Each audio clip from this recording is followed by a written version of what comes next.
that I genuinely had fun and just felt so.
I don't know if it was open yet. So let's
P.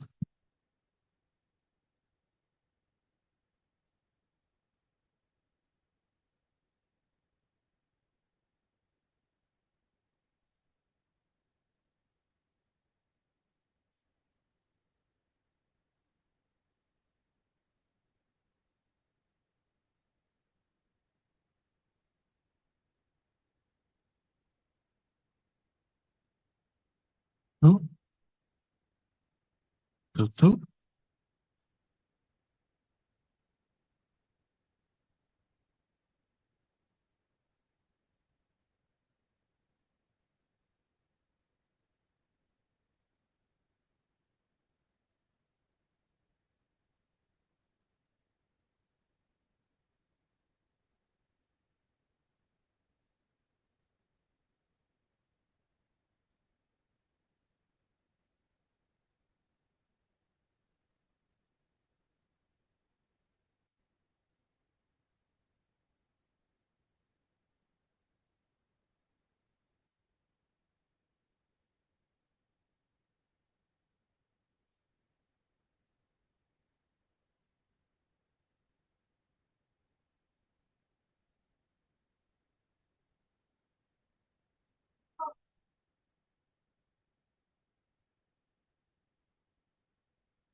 Recording in progress.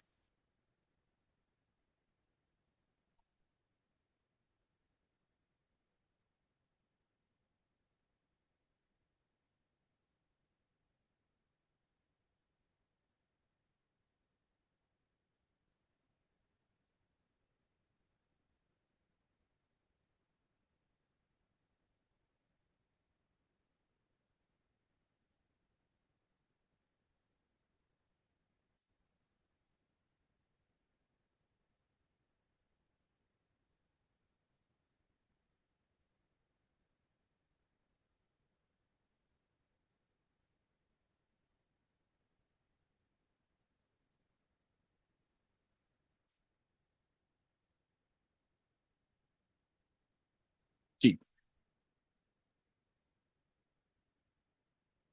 Testing 1 2 1 2. Testing 1 2 1 2.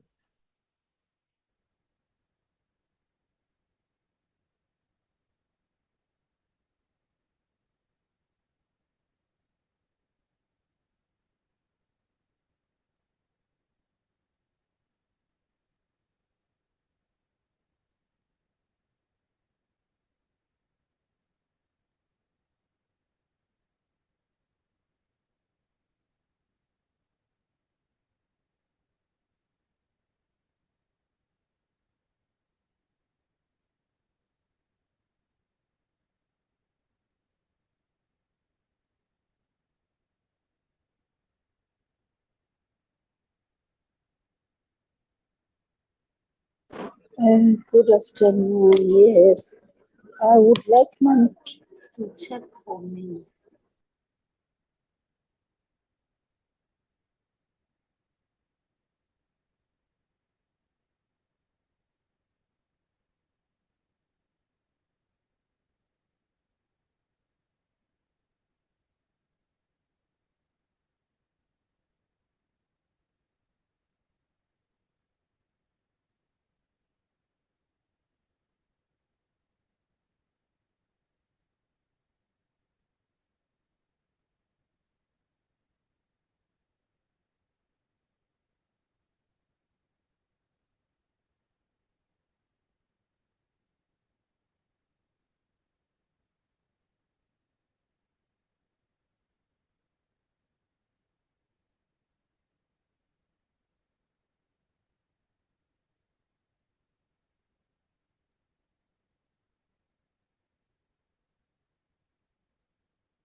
Madam Speaker,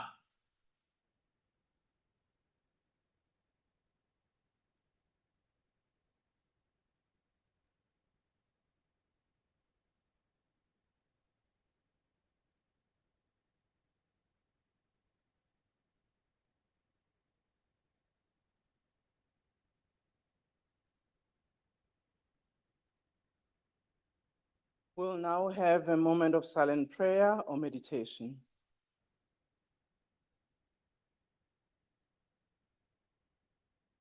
May we be seated?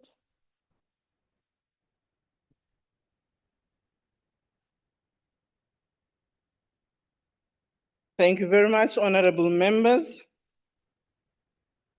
Firstly, I would like to inform members that we have a new chief whip of the Umkhonto weSizwe Party, Honorable Mzwanele Sheimani.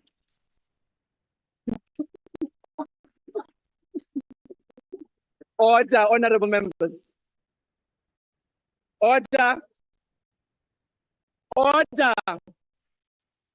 Honorable members. Honorable members. Ministers, order. Honorable members, today we are having answers to the questions posed to the president by members.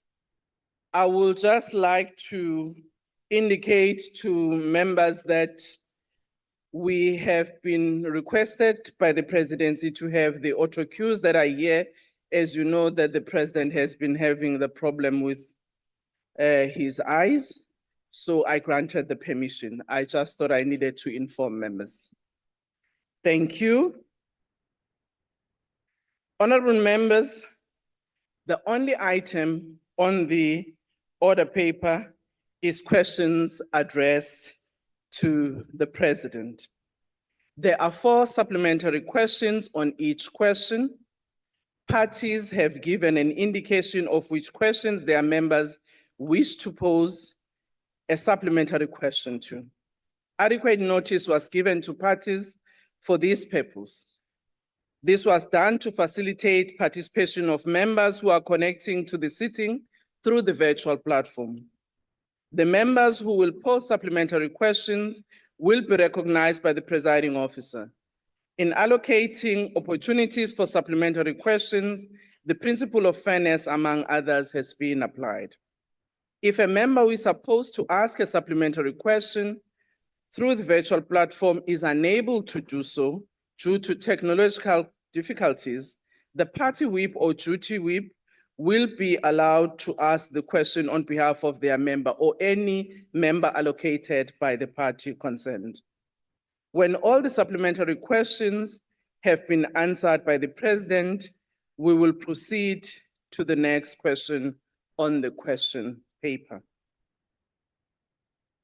Honorable members, this morning, we took note of the concerns raised by members that particularly when we're on virtual and even beyond virtual, at times it's not easy to know what was the original question that has been asked to the president. People just see the president answering. Now they don't know what was the question posed, Mr. President, because they don't have the order paper that we have. So we've devised some means temporarily that I will read what was the question to you, so that even those that are at home, they will know what was the question that was posed. The first question has been asked by the Honorable MJ Maswangani, and the first question is about developing the Sovereign Wealth Fund and its benefits for the majority of the people of the Republic. Honorable the President.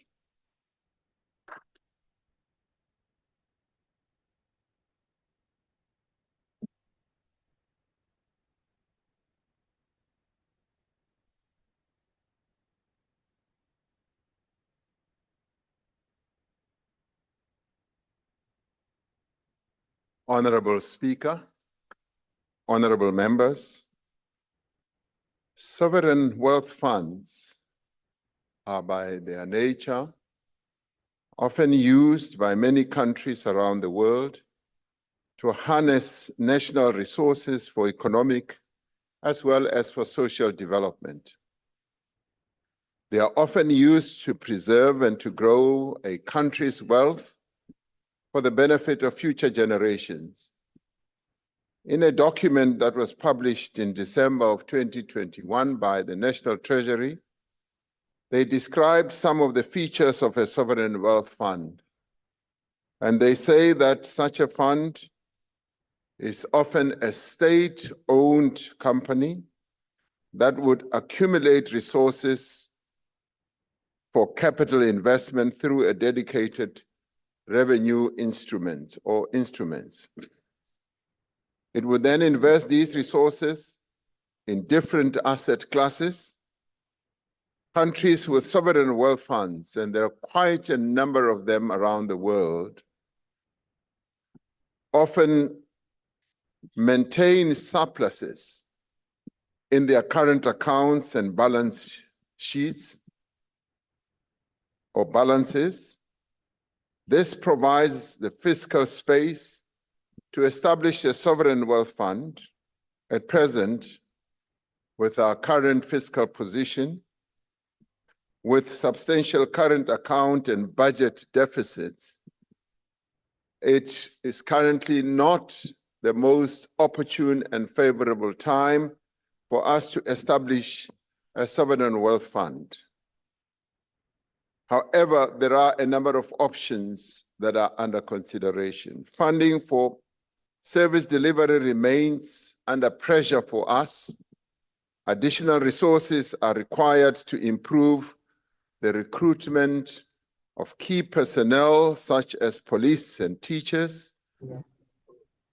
We also need to increase investment in the maintenance of basic service maintenance or infrastructure rather. In light of these realities, the most appropriate policy path for us is to use any additional resources at this moment to reduce the debt burden that our country carries and improve the delivery of services. Several countries use revenue from the exploitation of their natural resources to establish and sustain sovereign wealth funds. In our country, however, the public revenues or royalties that we derive from mineral resources have historically not been very reliable, or have they been very consistent. We have therefore suggested that one of the possible routes towards the establishment of a sovereign wealth fund is through the reform and consolidation of state-owned enterprises. This is the route that a number of countries have used, and the one example that I got to know of was Singapore through Temasek, Dubai, or the UAE through their Investment Dubai Fund. We are working to implement a new centralized ownership model for our state-owned enterprises. As I said in the opening of Parliament, the establishment of a state-owned enterprise holding company will give us greater capacity to build a sovereign wealth fund. This has been done successfully by other countries whose sovereign wealth funds have built up capital from the high performance of the state-owned enterprises rather than from the fiscus. While the conditions do not currently exist to establish the immediate establishment of a sovereign wealth fund, this is an objective to which we should continue to work. Such a fund could help to ensure that the national wealth of our country is effectively used to support economic and social development for years to come. Madam Speaker, I thank you.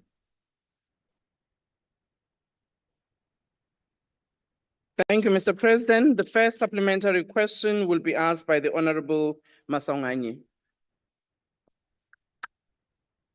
No, Councillor Speaker. Thank you, Chairperson. Honorable Chairperson, President, noticing that South Africa as a country has many resources, mineral resources, and realizing that other countries use these resources. Don't you see that as a rich country, we should be able to use these resources to create sovereign wealth fund? The mineral resources zishumisiwe. We understand uri muvhuso hauna tshelede. Mara why ri sa shumisi wealth here nayo ya the mineral resources u ita sovereign wealth fund. Ndo livhuwa mulangadzoni. Thank you, Honorable President.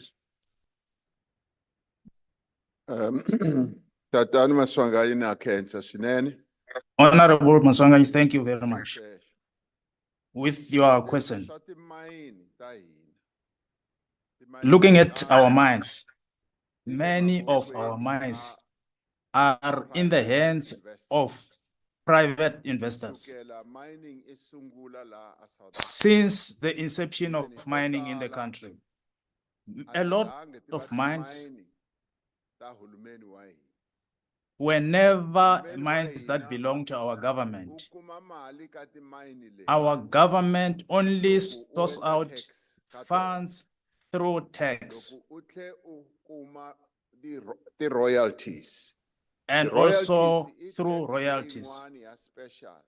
Royalties are a special tax Mine le. paid by mines. Loko yi hlanganisa hinkwayo, Adding this Kwana up, mali leyi there's nga kota ku money yi that aka sovereign wealth fund. is going to be able to create a sovereign fund. Va endle From ku other ta countries, vona, ti va ta vona. they made it Va possible endle that swilo they leswi own the vitaniwaku mines. ku ri timine They created ti va ta vona. something which made it possible for them to own mines. So in our case, Loko mining yi sungula hi we started 1867, when the mine started in 1867. We started in that fashion ti owniwa so hi that investors. the mines are under investors, so that Uhulumeni wa hina our government kuma ti-tax. only receive Na ti-royalty tax leti hi ti kumaka. from the royalties that So a hi we nga receive. kota ku ri hi ti tirhisa. These are the only ones that make us possible to use some money. As they call them, commodity booms, where mining companies do earn quite a lot of money, and the taxation thereof is quite substantial. But so are the royalties. And the royalties are what could be used to also accumulate the sovereign wealth fund. Now, the taxation goes obviously to the revenue fund, which then helps to fund, together with other taxes that either we pay as individuals and companies pay, to fund everything that the people of South Africa need. By agglomerating various state-owned enterprises that are obviously going to start working better as we move on and make quite a lot of profit, we argue that that gives us the platform and the foundation to build a sovereign wealth fund. Rather than take money from the fiscus, money that is always utilized to fund a whole range of initiatives that government embarks upon, it would be good to set aside money, some of which could come from royalties, and some of which could come from the profits that these companies make. That would then help to build a sovereign wealth fund. Other countries have used it successfully. even where mining companies, for instance, are owned by private individuals or resources, they have been able to utilize those earnings, and they can be categorized into many categories, if you like, and those can then be utilized to build a sovereign wealth fund. We are committed to create a sovereign wealth fund, and we believe that the architecture that we're putting together now will be able to assist us in building a sovereign wealth fund.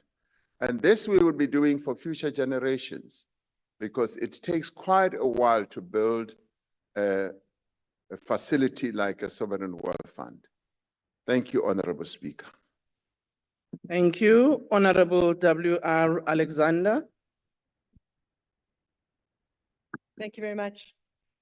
While the DA acknowledges that there may be some benefits to a sovereign wealth fund, we have serious concerns about implementation and management, especially when the proven track record of mismanagement and corruption within state-owned enterprises. The potential for a sovereign wealth fund to become a burden to the already stretched taxpayer, or possibilities that the government might divert resources from critical programs such as infrastructure, is deeply troubling. Mr. President, given the concerns raised around the potential mismanagement on the country's already stretched financial challenges, could you please elaborate on the potential funding resources of the Sovereign Wealth Fund? How would government plan to fund such an initiative in the light of South Africa's current high levels of national debt and already strained fiscus? Honorable President. If we put, Honorable Speaker, thank you. If we put together an architecture that is well structured, we would argue that you do not need to utilize money from the fiscus to create your sovereign wealth fund. So therefore, the concern that you have that there would be a tax burden on taxpayers to create a sovereign wealth fund would not apply.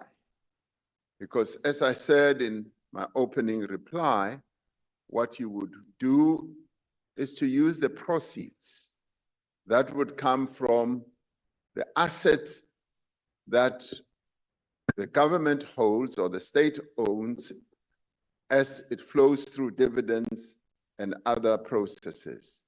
In that way, you then begin to aggregate a sovereign wealth fund. Now, we do have what you could argue is a fund, a big fund, and it is the biggest on the continent, the Public Investment Commission. That, in a way, is similar to what you could say a sovereign wealth fund. And to the extent that it is a sovereign wealth fund, it is owned by pensioners, the people who work for government. And that has gone way beyond 7 trillion, and it is the largest on our continent. To my recollection, the concern that you have about money being wasted and being corrupted, there hasn't been such. It is well run, and it invests its money very, very effectively in bonds, in equities, and it also supports economic development by funding a number of business development projects. So that is well managed. Now, what we would seek to do is from the proceeds of state-owned enterprises, we would then build a sovereign wealth fund. And I'd like to believe that with good corporate governance processes, the money should be well managed and akin to what we have been doing through the PIC up to now. So I don't really see much of a difference. What would the money be used for? The money would be used for, yes, economic development. Sovereign wealth funds are often used for that. And in some cases, they even declare dividends to the state, to National Treasury, so that National Treasury can then carry on with its other normal funding activities. Thank you, Honorable Speaker. Honorable WM3. Thank you, Speaker. Mr. President, It is well known that a sovereign wealth fund has the ability to improve the well-being and the standard of living of the citizens in the country which develops such a fund. Some 12 African countries rather, have already established a sovereign wealth fund, which puts South Africa in a position behind our African counterparts.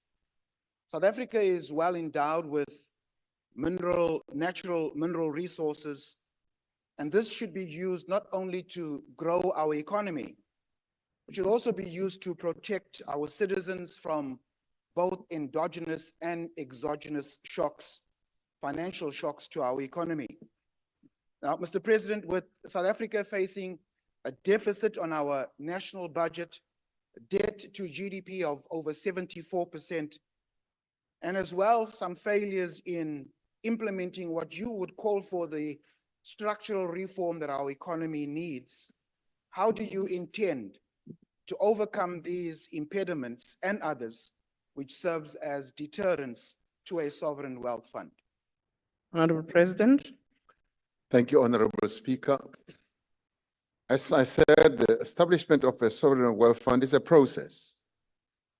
And I think we have gone now beyond talking about our wish and our desire to establish a sovereign wealth fund.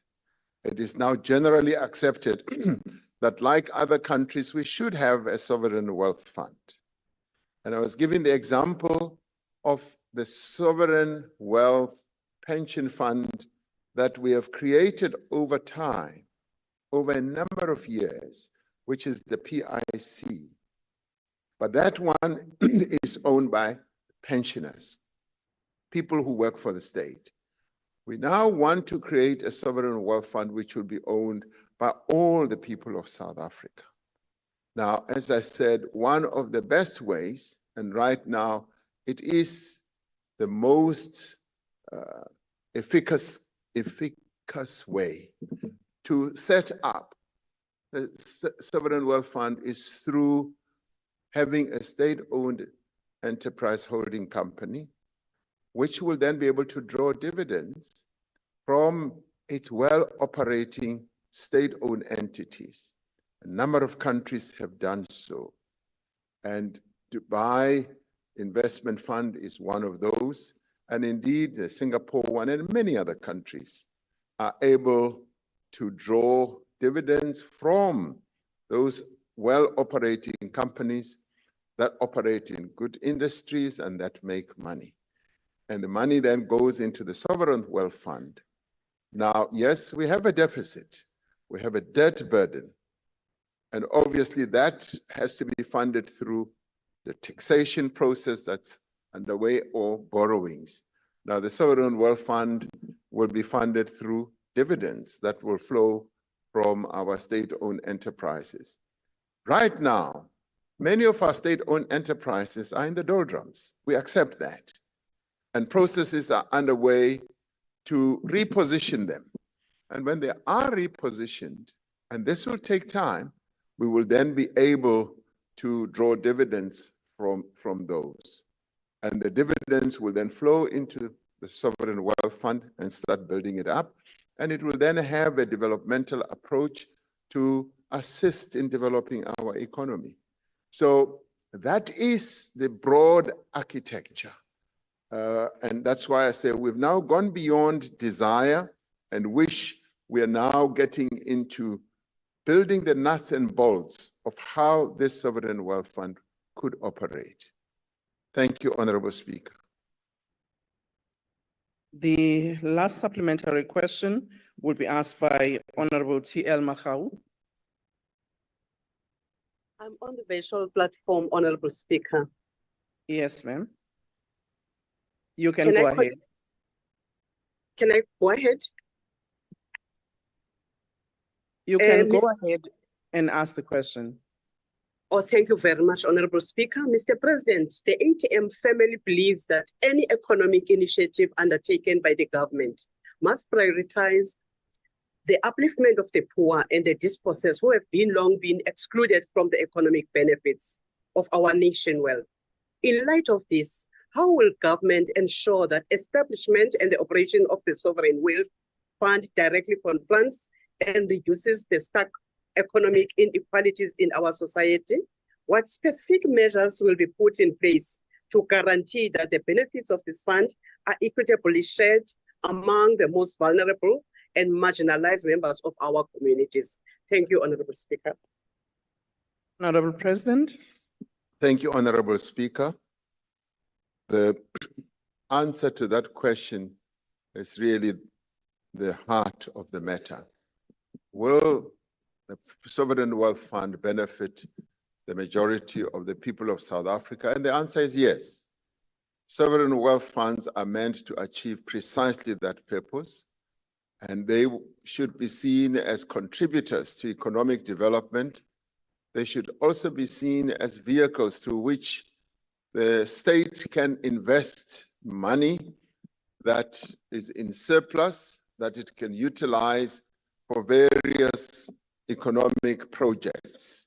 It could be specific economic sectors that it can focus on, and it could also be funding or surplus money that it utilizes to invest in other countries, in other companies, as well as a number of such sovereign wealth funds now today do. Singapore, Temasek is one of those. The Dubai Investment Fund is one of those, and indeed many others. They utilize the firepower that they have through the money that resides or held by the Sovereign Wealth Fund to foster economic development. And we would see this as another important arm that can enhance the economic development of our country. So Sovereign Wealth Fund, in my view, Honorable Speaker, is the way to go. And we now have a better architectural opportunity to be able to do so, rather than just to continue just talking about it without knowing exactly how it will source money, how it will be structured. I guess I should add that if we ever get to a point where we have a huge budget surplus, where our debt has evaporated or has been extinguished, then you will have sufficient firepower to even divert some of the money to a sovereign wealth fund. We are many, many years away from that. We need to deal from the revenues that we get from either our companies or personal income tax and many other sources of tax.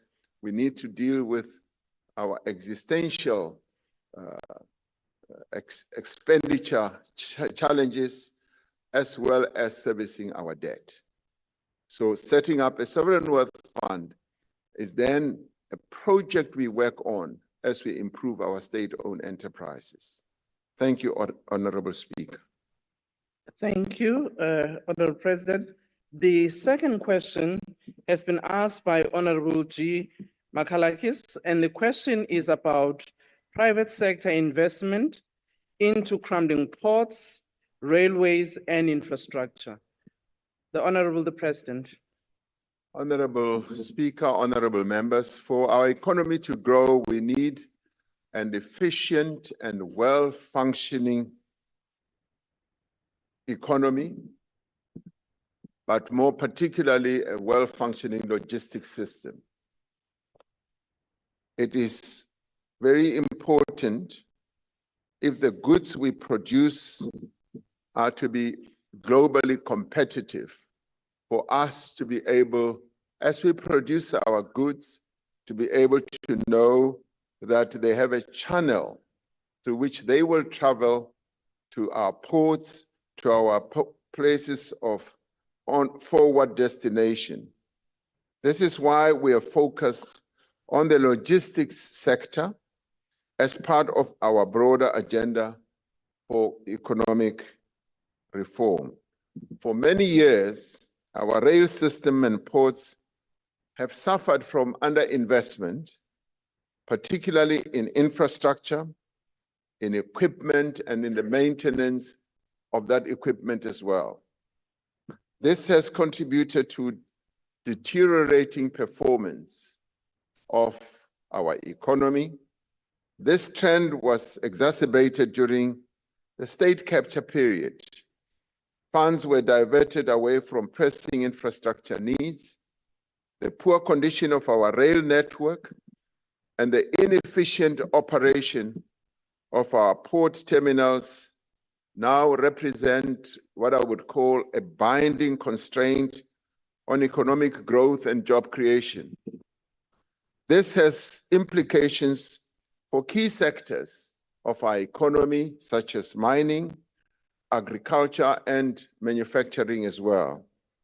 We are urgently working to restore our logistics system and to restore it to world-class standards. A number of our port outlets used to be amongst the best in the world, but they have deteriorated over time. As a result of Transnet's limited balance sheet and our constrained fiscal resources, we need to mobilize capital for this from the private sector, where the money is.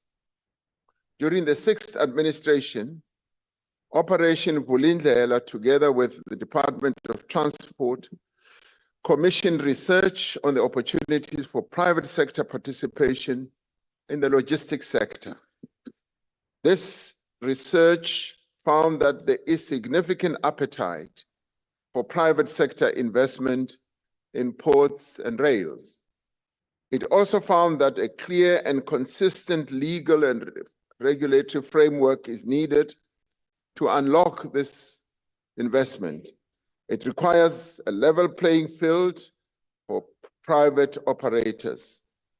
This work itself informed the development of the Freight Logistics Roadmap and the private sector participation framework for the rail sector. And the roadmap was developed through consultation of the various key players in that sector, ranging from business, even labor, and government. Significant progress has already been made in implementing the Freight Logistics Roadmap, which was also approved by Cabinet in December 2023. Transnet has published a draft network statement for the rail system. This will enable private rail operators to access the network for the first time. Transnet is undergoing a fundamental restructuring process to separate infrastructure from operations. This is through the establishment of the Rail Infrastructure Manager and the National Ports Authority as independent subsidiaries of Transnet. Private sector participation is being introduced also in container terminals. This is starting with an equity partnership between Transnet and an international terminal operator for the Durban Pier 2 container terminal. A dedicated private sector participation unit has already been established by the Department of Transport to identify and develop further opportunities for private investment. These opportunities would be realized through concessions, joint ventures, as well as other models. At the same time, we made it clear that the port and rail infrastructure will remain in public ownership, even as competition is introduced in the operations.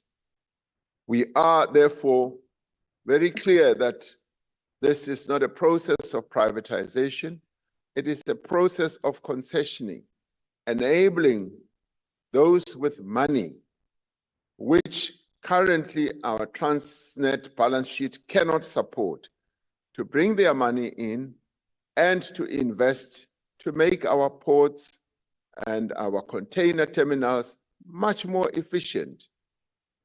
We are confident that through these efforts and by implementing the Freight Logistics Roadmap, We will enable massive new investment in our ports and our rail system. This will unlock economic growth and create jobs. I saw how a number of companies, particularly one company that made investment commitment at the investment conference the previous year and last year, how they have already invested well over 500 million rand.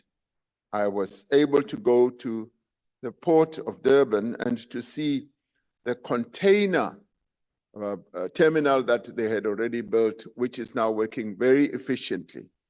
And the container terminal works in a way where the producers of goods bring in their products and they are contained at the port, and thereafter this container manager is then able to allocate shipment times and all that. And all that has required quite a lot of money, but in the end, they rent the space from Transnet, and Transnet is able to continue its other important work of the reforms they've embarked upon. So it creates a mutually beneficial partnership between a state-owned entity and the private sector, which in the end increases efficiency and will in time take our ports back to the global standards that they used to occupy. Thank you, Honorable Speaker. Thank you, President. The first supplementary question will be asked by the Honorable G. Michalakis. Thank you, Madam Speaker. Thank you, Mr. President. Mr. President, noting that logistics such as ports and freight rail are causing major economic issues that cost the economy billions of rands a day and further prevents the creation of new jobs, will you, Mr. President, commit to a timeline for the implementation of structural reforms in freight rail, ports and logistics? And if not, why not? Thank you, Madam Speaker. Honorable President. Yes, the answer is yes. This is a process that we've committed ourselves to introduce and also to implement those reforms. If we do not implement the reforms that we have set out, then we're actually relegating to a no growth or low growth dispensation of our economy. So this is a must do. Our ports, as you will have seen in a report that was published last year, have really declined, have gone right to the bottom. And they used to belong amongst the better ones in the world and certainly the best on our continent.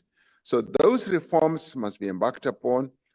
Yes, they are time-based type of reforms, but one is not able to put a finger on exactly when each of the reforms will happen, but they are happening as we move on.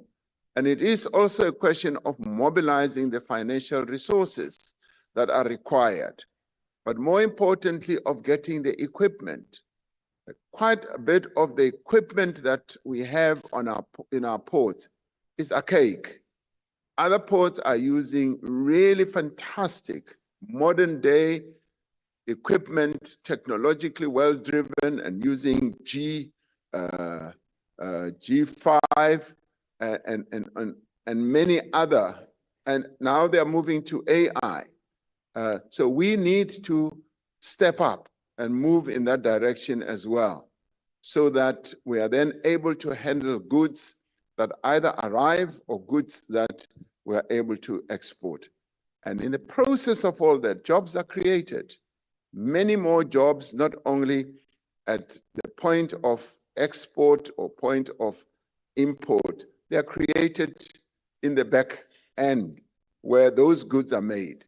Because once we improve our logistics, a market is created and more goods are then able to be made as entrepreneurs and businesses have a sense that we've got a channel that works. Right now, with the decline of our rail capacity, we used to export, for instance, 82 million tons of coal. We've now gone down through our Richards Bay coal terminal. We've gone down to 40, 50 million tons.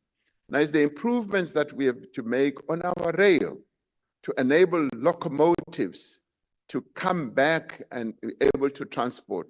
So the miners mine the coal, mine the iron ore, and mine all these. They lie fallow in their yards because there's no way that they can be transported efficiently and on time. So the reforms that we have embarked upon are meant to correct all this and to make sure that our logistics system works better and we are able to export and indeed to import goods as much as we possibly can. Thank you, Honorable Speaker. Thank you, Honorable SD Sulamlela. Thank you very much, Honorable Speaker. Mr. President, investments by both private and public sector in our rail and ports to improve efficiency is crucial for economic growth, not only in our country, but also in the continent.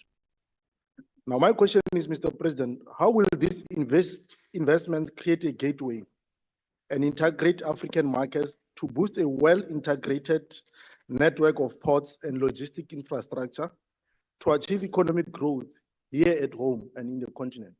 Thank you. Honorable President.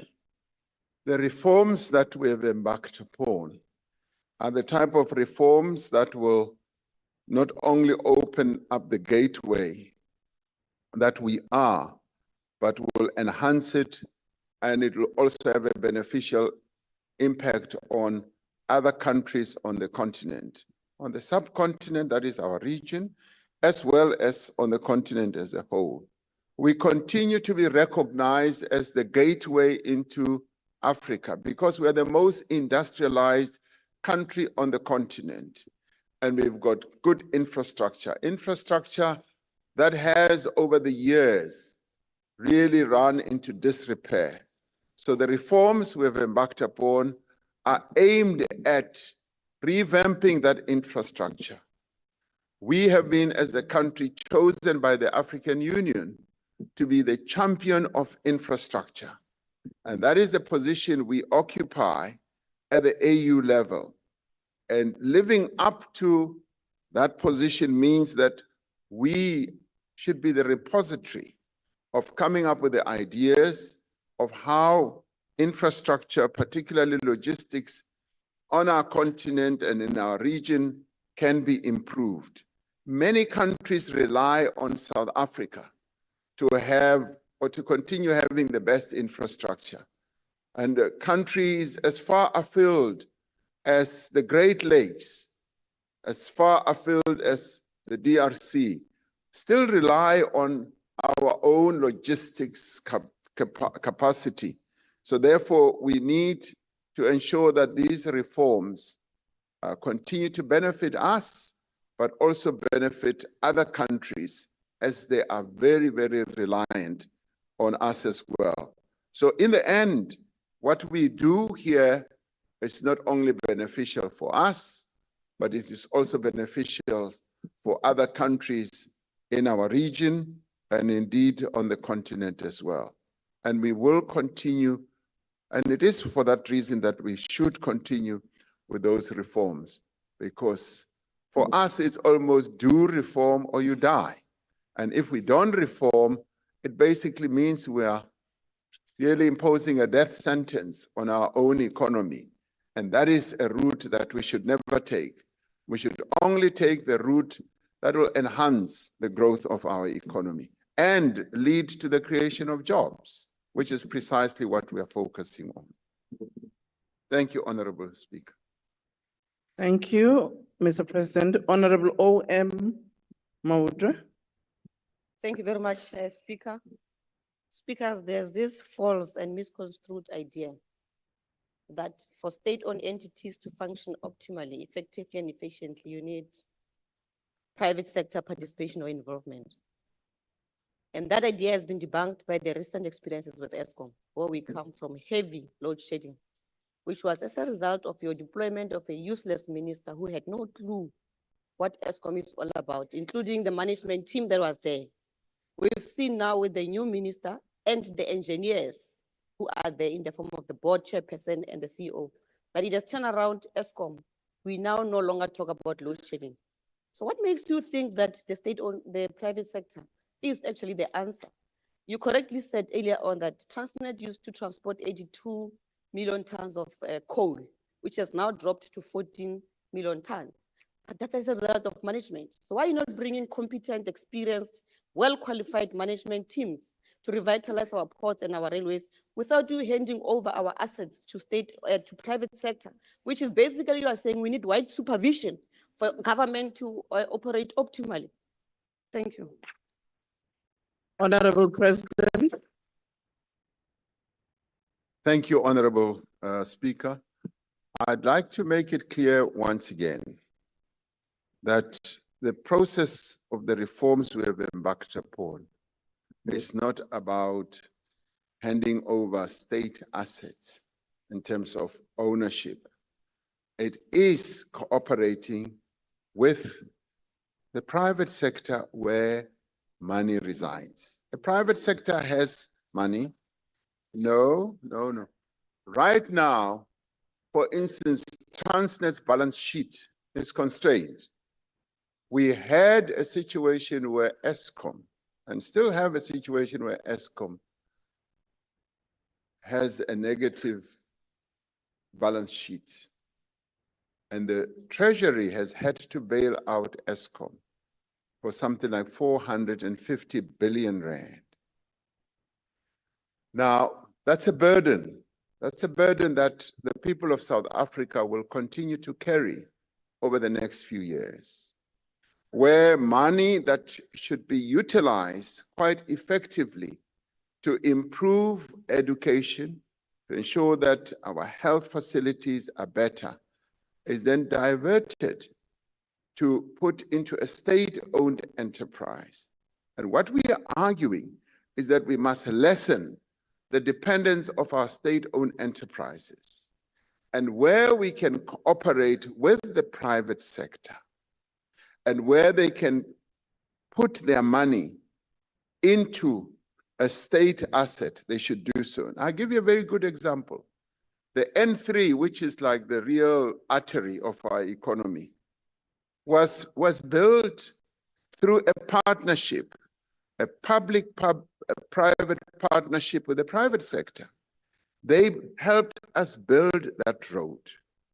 And their concession will soon be coming to an end, and the entire road, that is the N3, will then be handed over to government. Now, that's a smart partnership. And what we are saying is that develop smart partnerships. What we would have had to do, the fiscus would have had to lay out quite a lot of billions of rands to build the N3. And the private sector was ready to come. Now, I think last year I did say that I went to Beitbridge. And I went to the Zimbabwe side of Beitbridge, having been to our side of Beitbridge. Our side of Beitbridge is quite a sad situation to look at. When President Mnangagwa took me to their side of Beitbridge, I found that they had built one of the top class facilities. And I asked him, how did you do this? He said, no, President. All we did, we gave a concession to the private sector. They've built this facility for us. And we are going to take ownership of this facility. In 15 years, it will be ours. And they have built a world-class facility. Now, that is being smart. That is being smart by utilizing other people's money. Order, honorable members. On our side, so you know, so that as you respond in the way you do, so you know, on our side, we have now decided that we are going to have public-private partnerships to improve our own entry points, be it in be it in Beitbridge, be it in Libombo and all over. Order, does that honorable do? members, you have asked the question. It's been answered. You may not like the answer because it's a point of debate. Let's allow the president to finish his answer. Order. Honorable You can Speaker. guide him later, not now. Order. Honorable Speaker, thank you. Thank you. It adds quite a lot of excitement though, because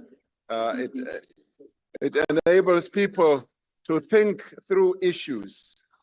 Because when you have to deal with the reality of our own situation, where we've had quite a bit of underdevelopment, and where we can say we will work with those who have the resources, and in the end up with, yes, the most fantastic border control situation that I saw on the Zimbabwe side, and which is already earning the money because the flow of goods and people through that facility is much more enhanced, it's much more modern, and that's precisely where we need to go. To modernize our own infrastructure, and we do need to utilize the finance, the capital that we can get from other players, be it development funding institutions, be it sovereign wealth funds. That is where we can get the support, and through private-public partnerships that work for the benefit of all. Thank you, Honorable Speaker. Thank you, President. Honorable S.L. Ngobo. Thank you, Honorable Speaker.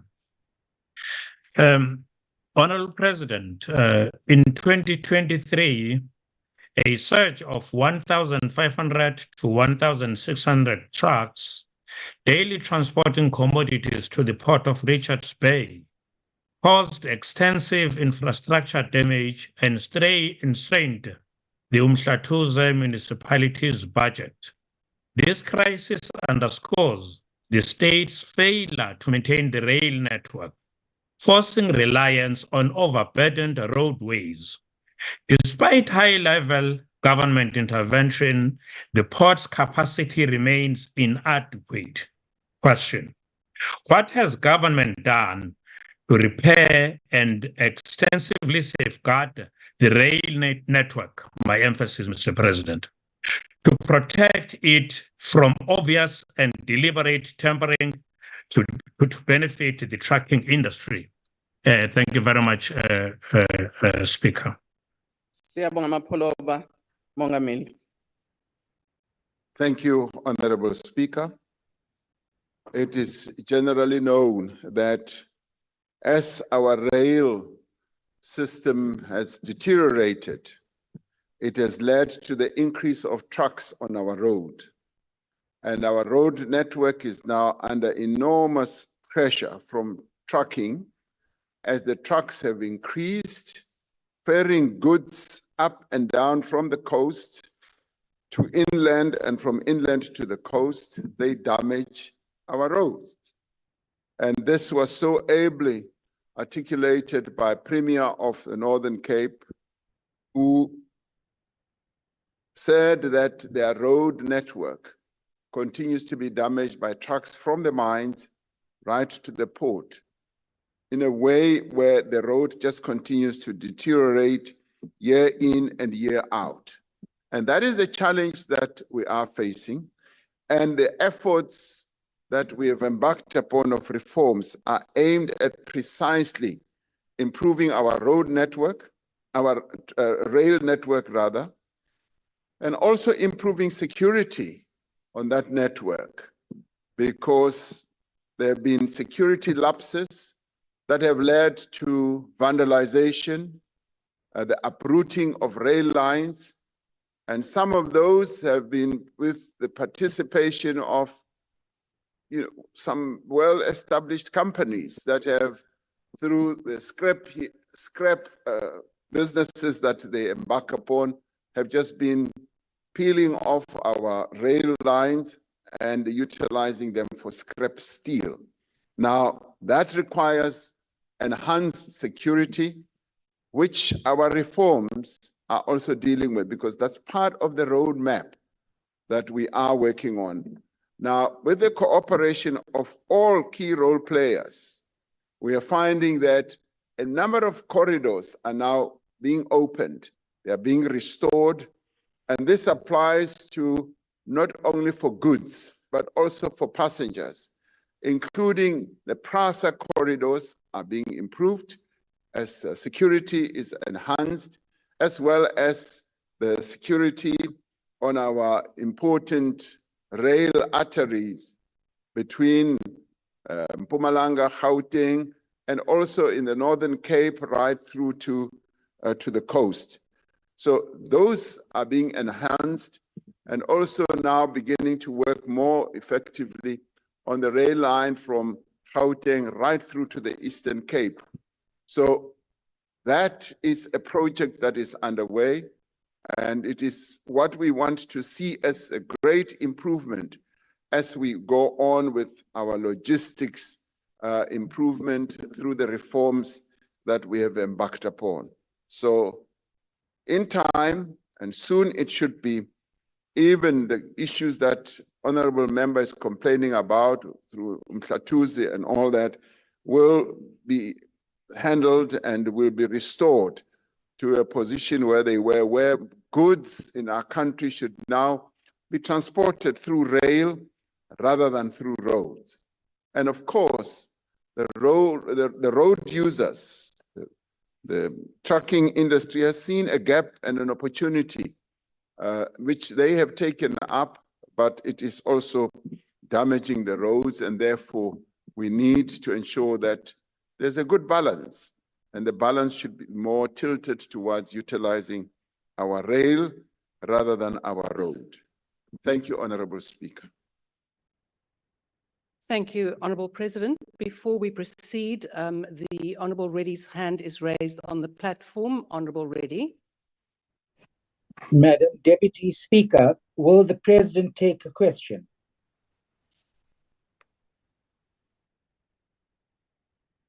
Honourable Reddy, in terms of the rules, members, order members, I will deal with this matter.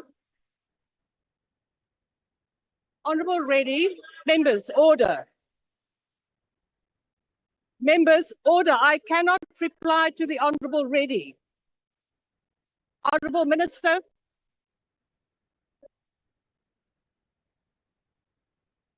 Honourable Ministers on my right-hand side, could you please calm down? Mr. President, please take your seat. I would like to respond to the Honourable Reddy. I do know that you are a new member, and in terms of the rules, we do not allow questions in or on the time of questions. You had the opportunity to submit questions in writing.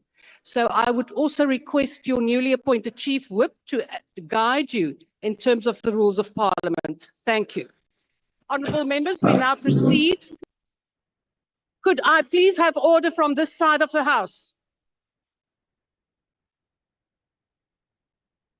We are now proceeding to question 3.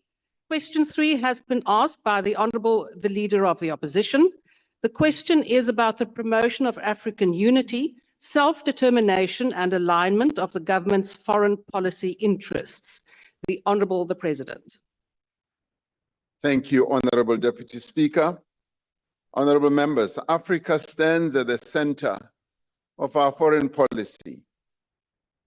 We are firmly committed to strengthening the African Union, SADC, as well as an instrument or as instruments of peace, stability, integration, and development in our region as well as on our continent. Our country plays a leading role on several continental platforms and issues.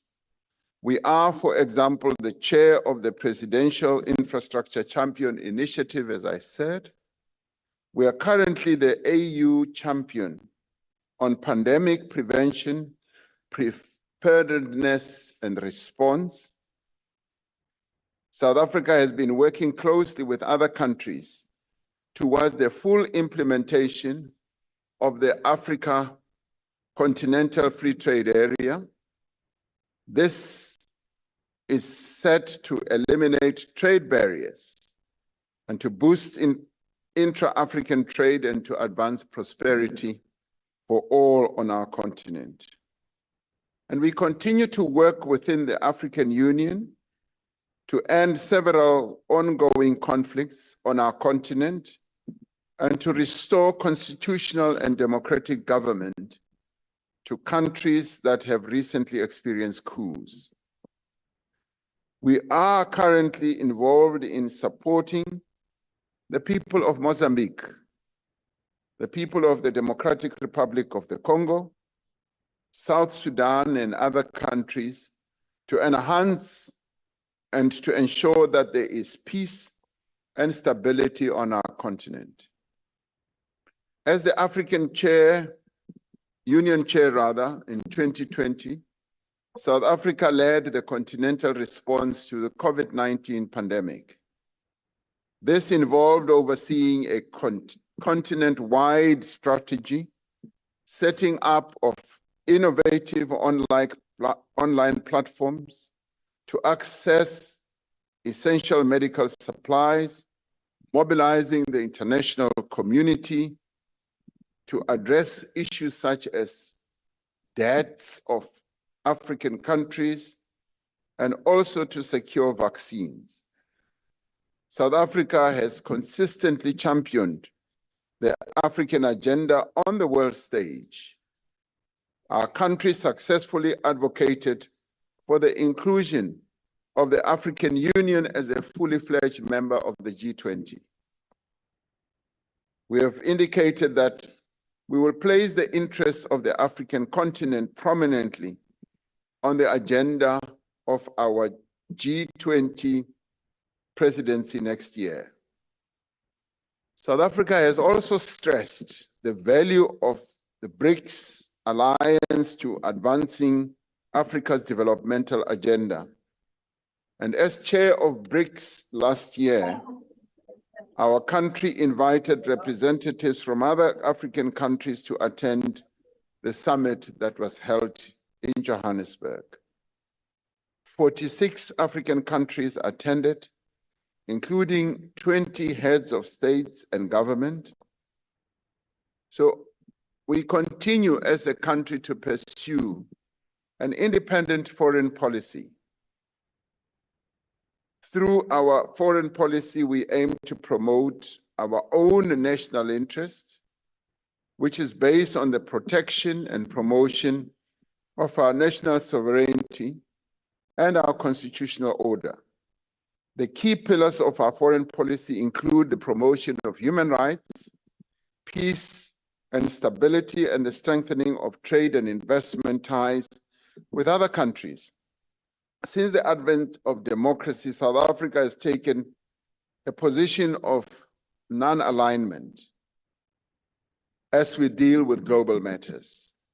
This means that we have chosen not to align ourselves with any of the major global powers or blocs. Instead, our country strives to work with all countries for global peace and development. We are guided by our own values and principles, and we are firmly committed to advancing the development and prosperity of the continent that we call home. I thank you. The first supplementary question will be asked by the Leader of the Opposition.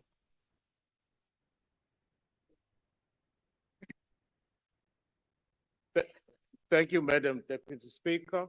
Mr. President, the question is this: what is your administration doing to support the implementation of the ruling of the International Court of Justice in respect of the Israeli-Palestinian issue, particularly in the light of the ongoing brutality in the area? The Honorable President. Thank you, Honorable Deputy Speaker. As the Honorable Member knows, we have continued to take action at the International Court of Justice. Having initiated the action last year, we've continued to approach that court with further pleas and submissions to the court to make further rulings and to tighten up what they ruled in our favor last year.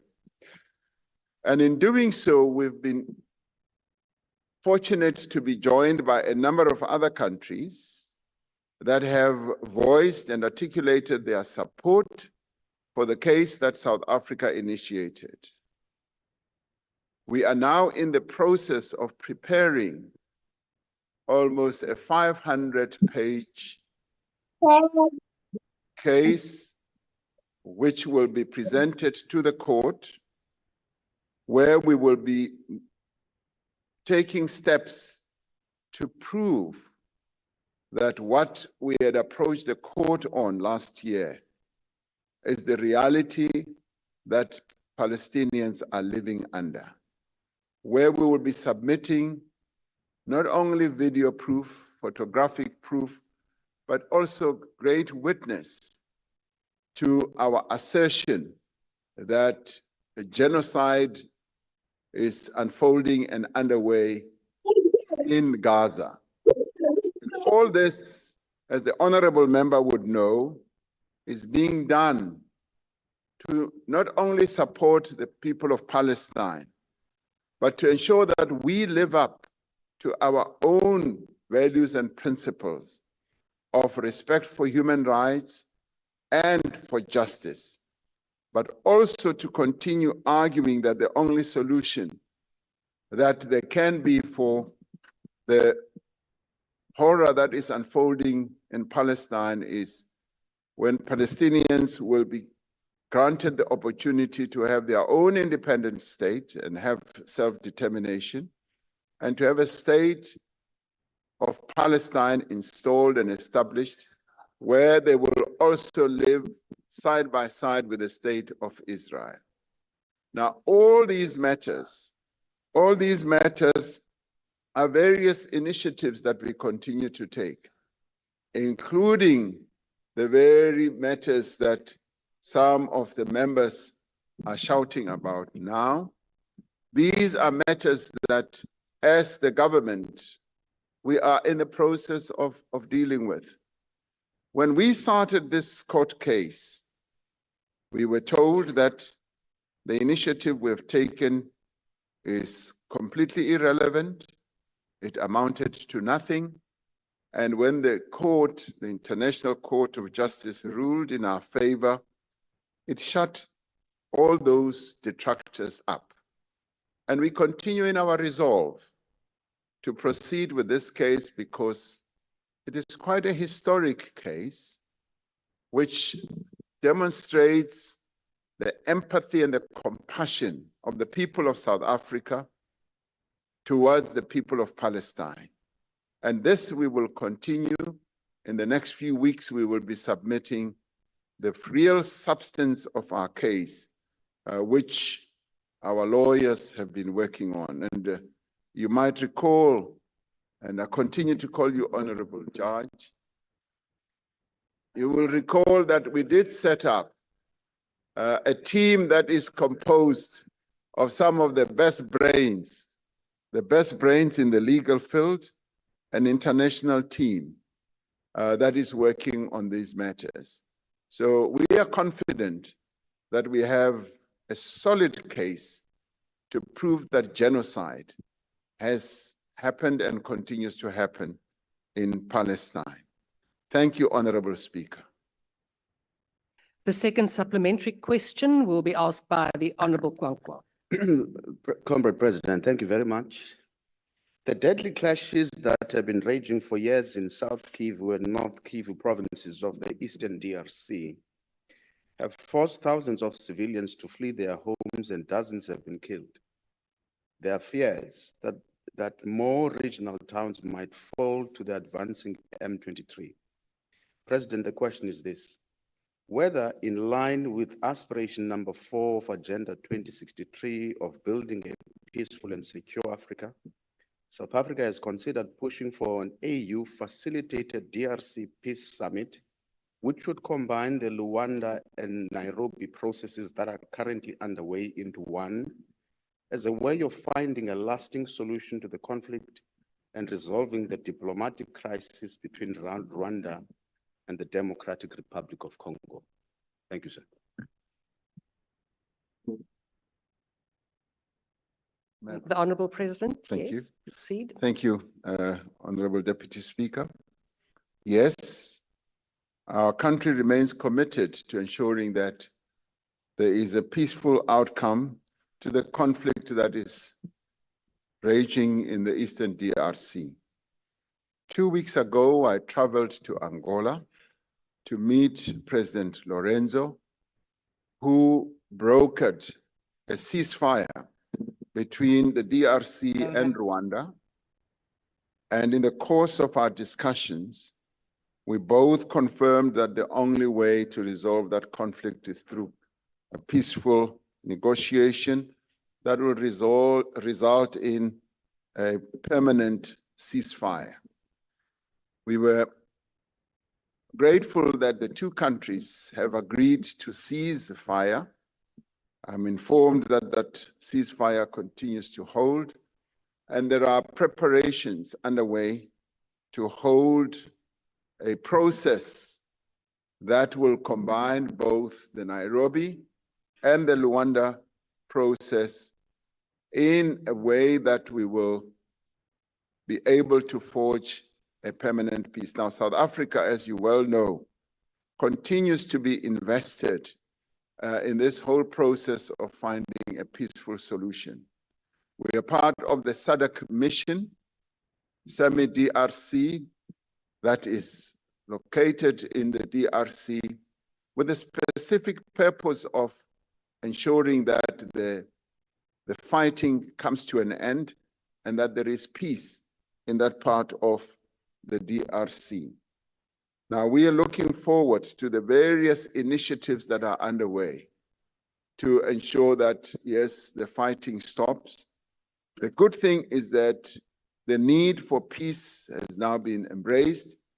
The other good thing is that there has been embraced that indeed there needs to be a get-together by the belligerent forces to get together to forge a peaceful settlement.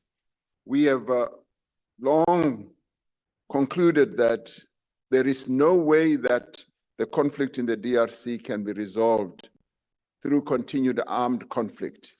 It can only be resolved through a peaceful solution. And that is precisely what we are working on, both diplomatically, politically, and in other ways, engaging the various parties that are there. Earlier, I had traveled to Rwanda when they commemorated 30 years of the genocide that happened there.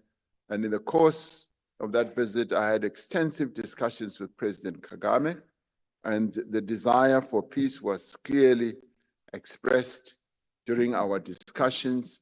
And thereafter, I also saw President Museveni, and the same was articulated. So we now have a rising consensus that we need to resolve that conflict through peace.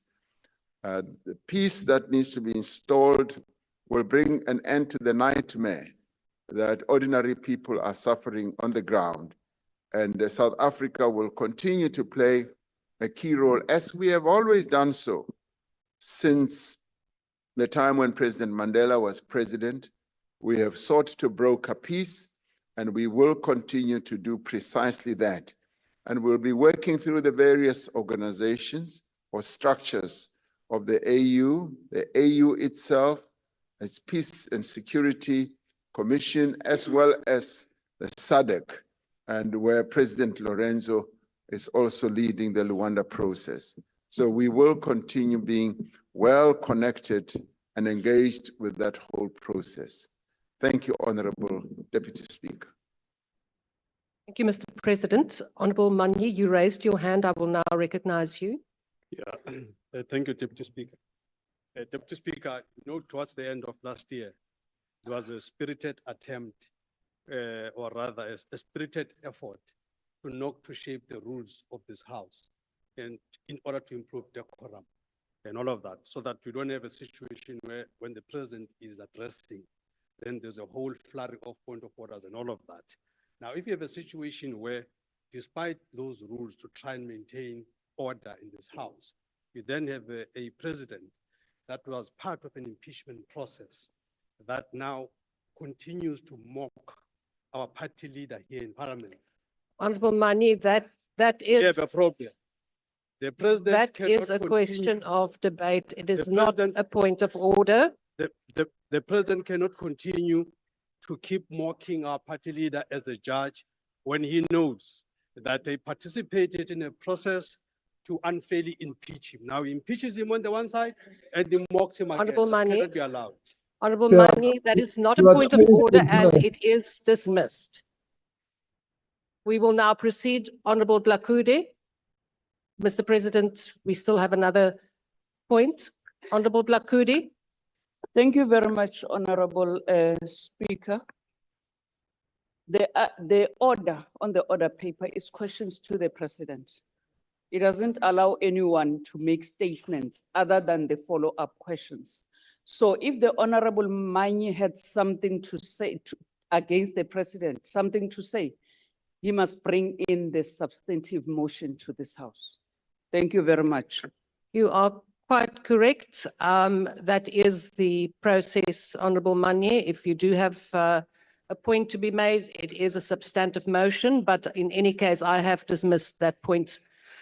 We will now proceed with the third supplementary question, and it will be asked by the Honorable Manyi.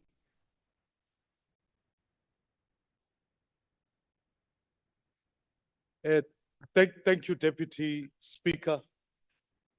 And Honorable President, firstly, I want to celebrate our stance as consistent since democratic history of our country on facilitating human rights in the continent. And I think we've taken a forthright and a strong position in this regard. What I am wanting to understand, Mr. President, is that beyond just proclaiming the statement, how do we reconcile our position in being able to meet with leaders such as Mr. Mohamed Hamdan Dagalo, who faces some serious allegations on the basis of allegations of genocide in the early 2000s, and now continues to wage war in Sudan? Equally so, Mr. President, South Africans were well treated to information about the fact that ZANU-PF were looking to advise during the elections to the South African government. Now, Mr. President, given that— Honorable Maimani, your time has expired, but you can complete your question in a sentence. So my question is, how do we move from merely speaking about human rights to condemning acts in Zimbabwe and— Order, members, the President cannot hear the question. Mr. President. Thank you, Honorable Deputy Speaker. I'd like to say to Honorable Manyi and indeed to Honorable Sope that if my reference to the title is offensive, I apologize and I withdraw. So it's not a matter that one should articulate if it is found to be offensive. And I guess maybe because of having been legally trained, when you see another person who's been legally trained, you have that tendency of wanting to ascribe certain titles to them. So I apologize and I withdraw. Coming to Honorable Malema's question. No.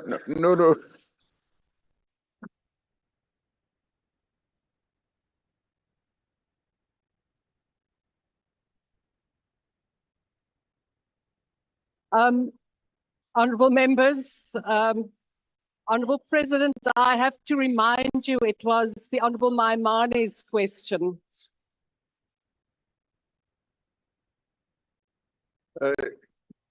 Wabona kore.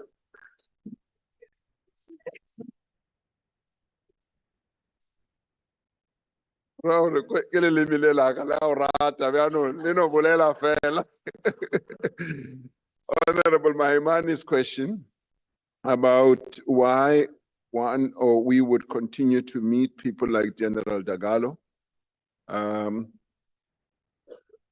As a country, we've often said that in order to foster peace, we should be willing to meet those who are involved in conflict situations.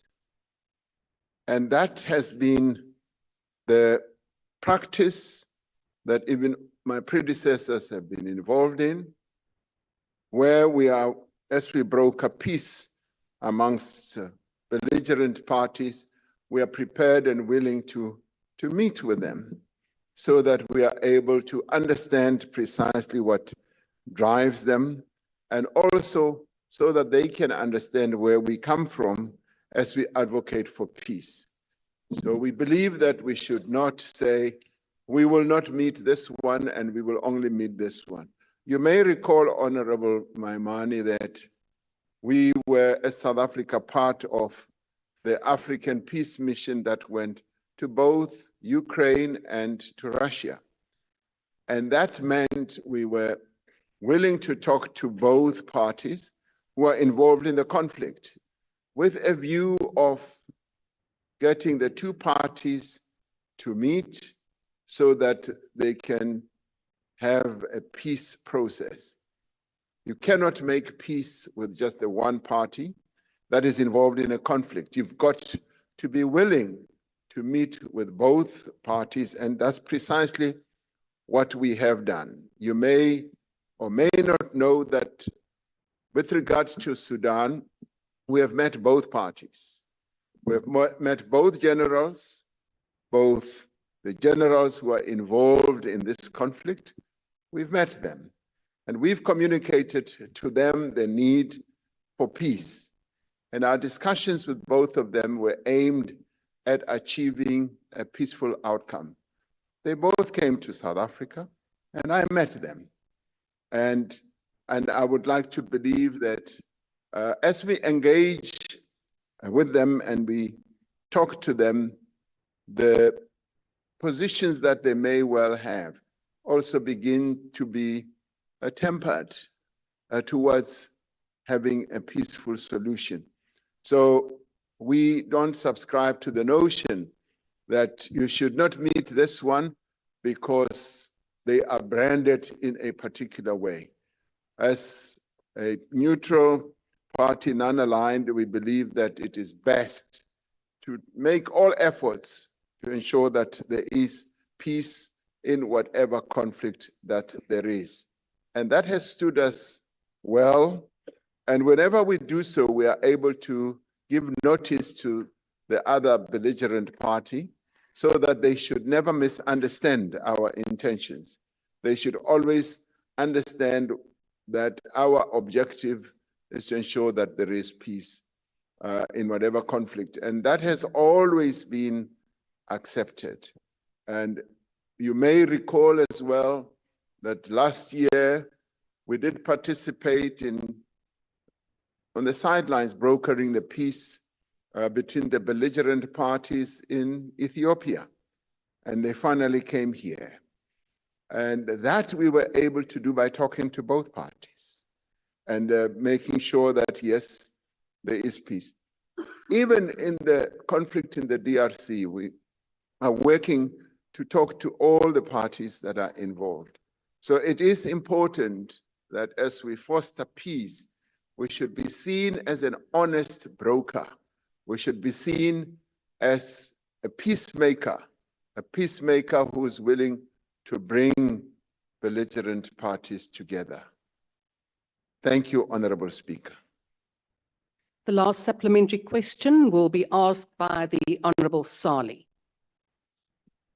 Thank you, Madam Chair. Honorable President, please advise whether you are aspiring and ready to become Africa's brother Muammar Gaddafi, Robert Sobukwe, Steve Biko, and Chris Hani, who all had clear visions for a United States of Africa under the banner of Pan-Africanism. I thank you. Honorable the President. If one understands and follows the policy trajectory that we have taken on foreign matters, on our foreign policy, it is really rooted around promoting Pan-Africanism, where we have, as a country, embraced the Pan-Africanism approach, if you like, philosophy, and where we have sought to be pro-Africa in everything that we do. And at times, we've often sounded like we are the most vociferous country in promoting Africa. We often see ourselves as being African first and advocating African interests. And it is for that reason that even during the COVID crisis that the whole world faced, we were focused on Pan-Africanism. We were focused on calling on the world, firstly, to reduce the debt that African countries had, to cancel the debt that African countries had, and to have standstill agreements on the repayment of the debt that African countries had.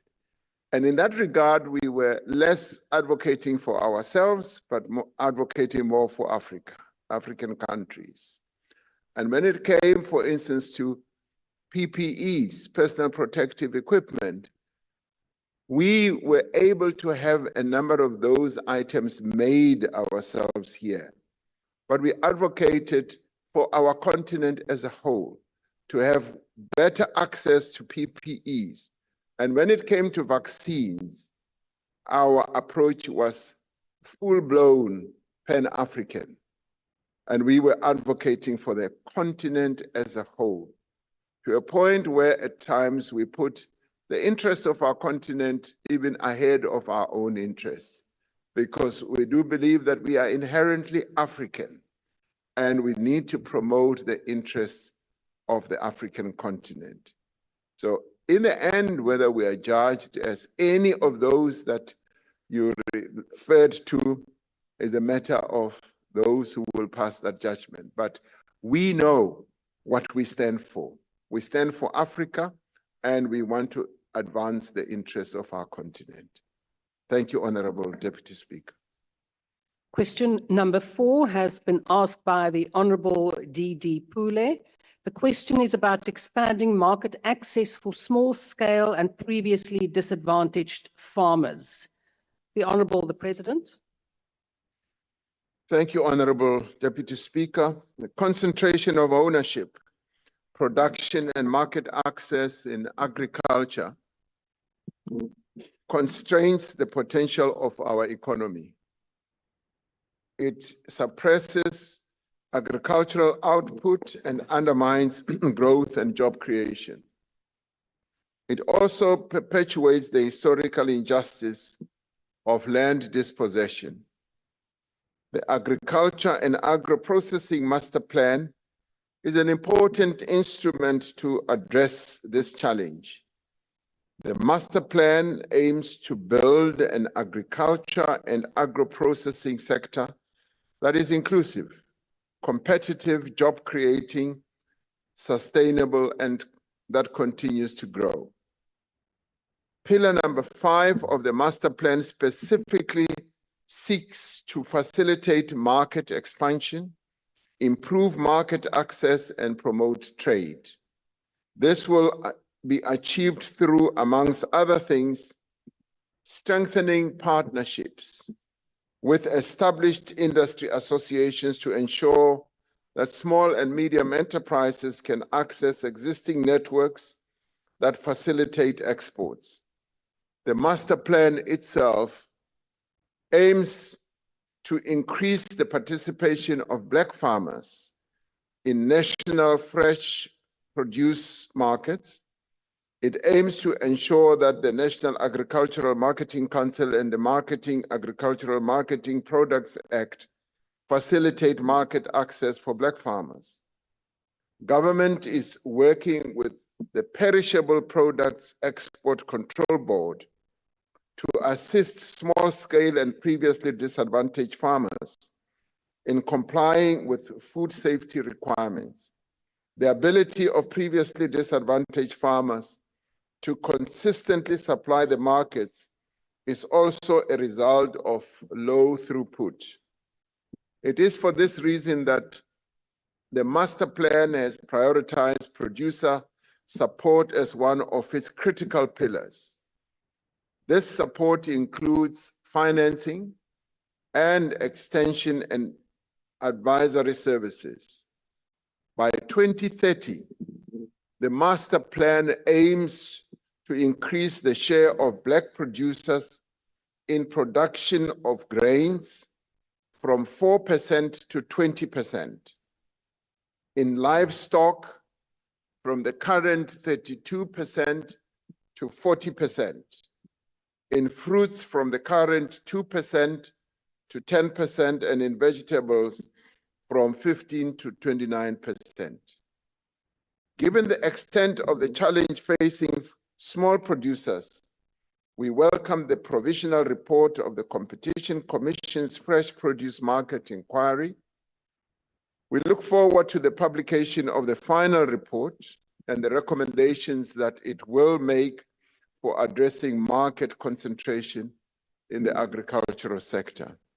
I thank you, Honorable Deputy Speaker. First supplementary question will be asked by the Honorable Pule. Thank you very much, Honorable Deputy Speaker. President Nakenza, implementation of the Agricultural and Agro-Processing Master Plan will result in greater economic inclusion, job creation, and food security. Xivutiso xa mina President xi ri, xana presidency yi ta pfuneta njhani ka ku hlanganisa ka swiphemu hinkwaswo leswo hambanahambana swa master plan ku tiyisisa ku humelela eka sekithara leswi nge hi xilungu coordination of the different elements to ensure the success in the sector. Thank you very much, President. Councillor Deputy Speaker. The Honorable the President. Nakenza, Honorable Pule. The national fresh produce market has for the longest time been dominated by existing white privileged farmers, and we need to embark on a multiplicity of initiatives that will ensure that Black farmers, and particularly your small, medium farmers, do in the end have the opportunity. Firstly, they need to have throughput. They need to have throughput in terms of being able to produce more of the fresh produce, and they need land to be able to do so. And they also need assistance with the inputs that go into farming, such as fertilizer, such as the implements, and they also need financing in that regard so that they are well financed, so that they become serious players in the sector. We also need to have the access to market opened up for them. Yes, the state can play a key role through its procurement processes, particularly when it comes to either feeding schemes that need to be properly streamlined to enable the procurement to happen. But when it gets to the market, those markets of fresh produce in the various key nodes of our country, they need to be, the small, medium farmers need to be properly empowered so that they are able to have better access. As they gain access and space at those markets, they should then be able to have their products being saleable, and they also need active empowerment process so that the chains that sell our fresh produce should be able to procure the produce from those small farmers. So it's a combination of initiatives that we need to embark upon to make sure that indeed in the end, we reposition small, medium farmers. As one was, the main answer shows that we need substantial growth in the various categories. In the livestock category, great deal of progress has been made. We now need to move to the other categories. Grains, for instance, we're still at the lower level. And this is largely due to the fact that many black farmers do not have the land to be able to produce grains, which is the typical staple food of the majority of our people. They don't have the capacity to produce that in large numbers. So many initiatives are already underway, and we do believe that the various departments in government that are aimed at ensuring that we achieve these objectives will help. The Competition Commission report in terms of the sector inquiry has helped a great deal to fathom precisely what the problems are. And we're hoping that when they come out with their final report, we'll be able to have clear recommendations that will be able to take matters forward in the interest of ensuring that Black people play a key role in this sector as well. Thank you, Honorable Deputy Speaker. The second supplementary question will be asked by the Honorable Okamp. Thank you, Honorable Deputy Speaker. Honorable President, the expansion of growth and market access in the agricultural industry for upcoming farmers is very important. It will, however, not occur when one part of the industry is sacrificed to the benefit of another part of the same industry. It is of utmost importance that the much needed growth in access to markets for previously disadvantaged small and emerging farmers must take place. It must, however, grow parallel to the growth in access to the markets that commercial farmers who employ millions of people experience. What assurances, Mr. President, can you therefore provide to farmers that the steps that will be taken for the necessary increase in the concentration of access to markets for previously disadvantaged small and emerging farmers will not influence the access to markets that commercial farmers currently have, but rather that the access to markets for both emerging and commercial farmers will grow simultaneously, and in so doing, transfer emerging Your farmers time has to expired. commercial farmers. Thank you, Honorable President.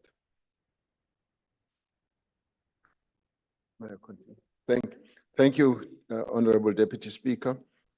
I think the operative word here should be opening up access to all. And that process, for instance, is already underway. And I give a very good example with the citrus industry. In the citrus industry, you've got the established farmers who are churning out quite a lot of citrus, but we've also got the emerging Black farmers who are also producing citrus. Now, as we advocate the opening up of the European market, we do so for both. We want to advance both, but we also want the existing farmers to give maximum support to the emerging farmers through the facilities that they have, for instance, pack houses. Emerging farmers don't have pack houses. There should be sharing of space and opportunity, for instance, in facilities or infrastructure facilities, such as pack houses, such as transportation as well.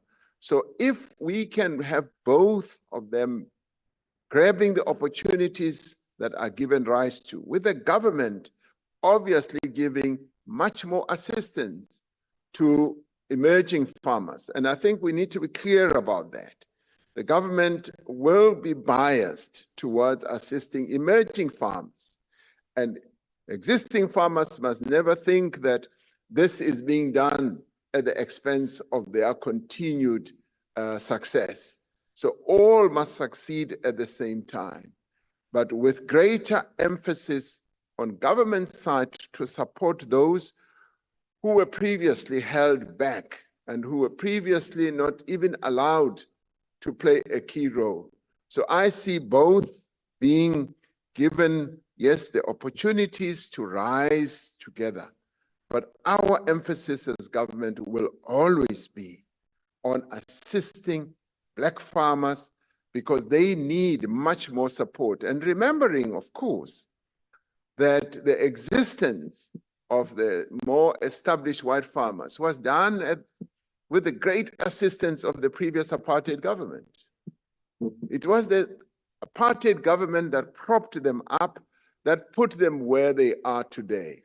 So their own responsibility must be, we must support those that were previously prevented. We must also accept that government is going to assist those more so that all of us are then able to rise. And it's not a question of saying we want to suppress the one so that the other should grow. We're saying all must be able to rise together. That is the approach of this government, because it is important that we should be able to have an economic system or sector in agriculture that promotes growth. But as we promote growth, the bias will always be towards those who were previously disadvantaged. Thank you very much. The third supplementary question will be asked by the Honorable Zibi. Thank you, Madam Deputy Speaker. Mr. President, there are many South Africans from rural communities such as mine in the Eastern Cape who have access to arable land, but zero access to piped water specific to where we farm crops and do stock farming.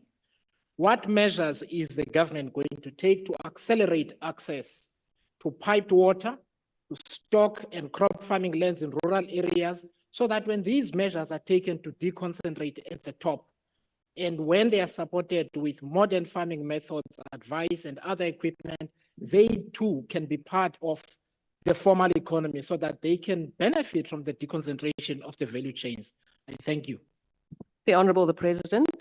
Thank you, Honorable Deputy Speaker. Access to water for starters and access to piped water, even in the deep rural areas, is a very important objective that we have. And remembering that the current more commercial agriculture setup that we have in our country really grew because there was a great deal of support to your commercial farmers for channeling water for irrigation purposes to the places where they do their own trade or where they farm. So therefore, as we support emerging farmers, Black farmers, we do need to lay emphasis on the key important resource in farming, which is water. And of course, the other one is finance, the other one is know-how or technical skills, which were eroded during the time of dispossession. We need to bring that back, and that is why we're also focusing on having extension officers trained so that they can increase the experience and the knowledge level of our people. So on water specifically, as a water scarce country, as we begin to deal with the challenge that our people, just in terms of their daily lives, not having sufficient water, we also need to address the water that they should have available for farming purposes. And that is why the farming and the water regulatory process is becoming more and more favorable to those who were previously disadvantaged. And of course, it has to deal with infrastructure. The infrastructure challenge of being able to go to a water source and being able to deliver water to where our people are is the key one. And that is where financial resources become a big determinant, but the willingness and the objective to do so is there.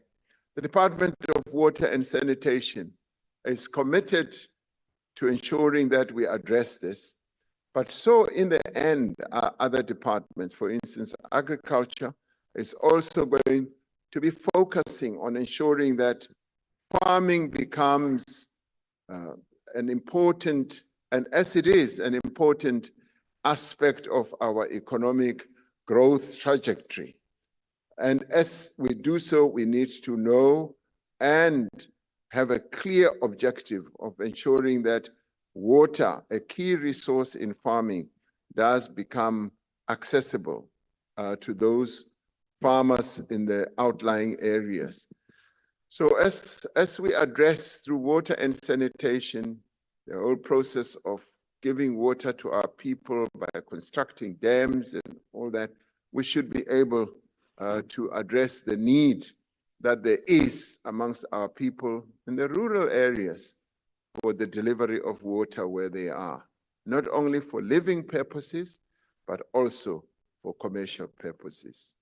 Thank you, Honorable Deputy Speaker. The last supplementary question will be asked by the Honourable Trollip. Thank you, Deputy Speaker. Honourable President, access to markets presupposes that there are commercially viable and marketable products available. The emerging agricultural sector that I worked in remains emerging, despite the targets that you've mentioned, due to the following: poorly performing comprehensive agricultural support program and its extension services, 50% underspending on the land development and support program, where hundreds of millions of rands have been lost.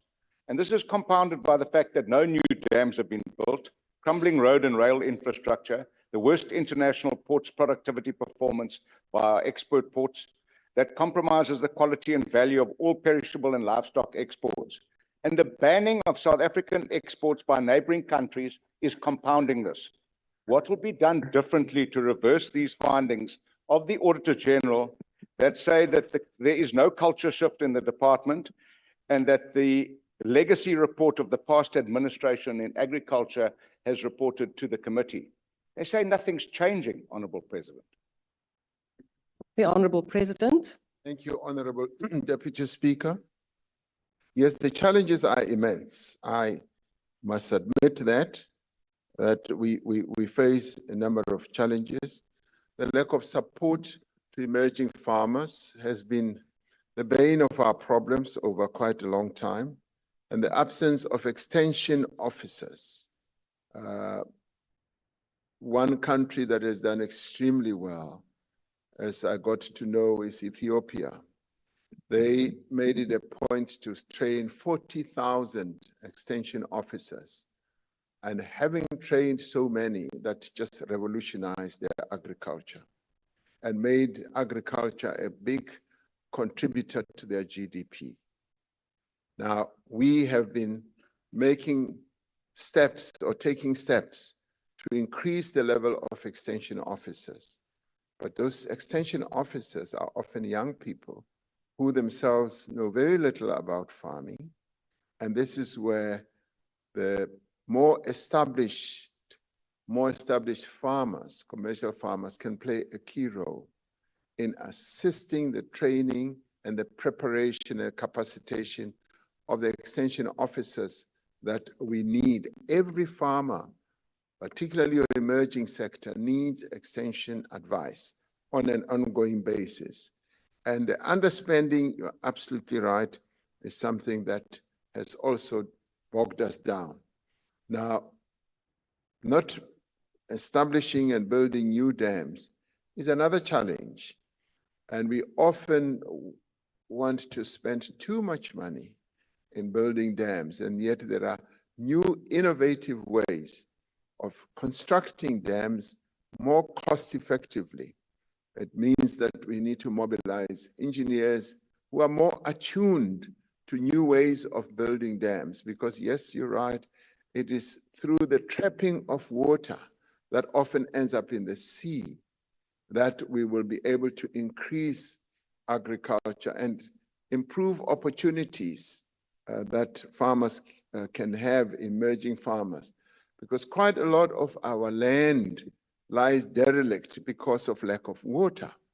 And if we can, as you correctly say, build new dams, that is precisely what we can do now.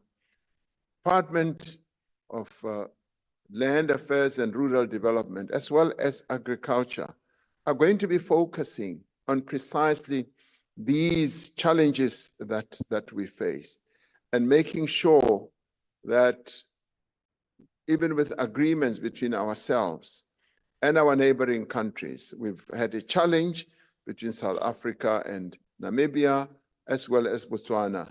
And all those matters are now going to be negotiated so that we continue to have that access, as we would want them to have access to our own market with whatever produce that they are able to have. Because in some cases, they are saying they want to block our products so that they can increase their own capacity.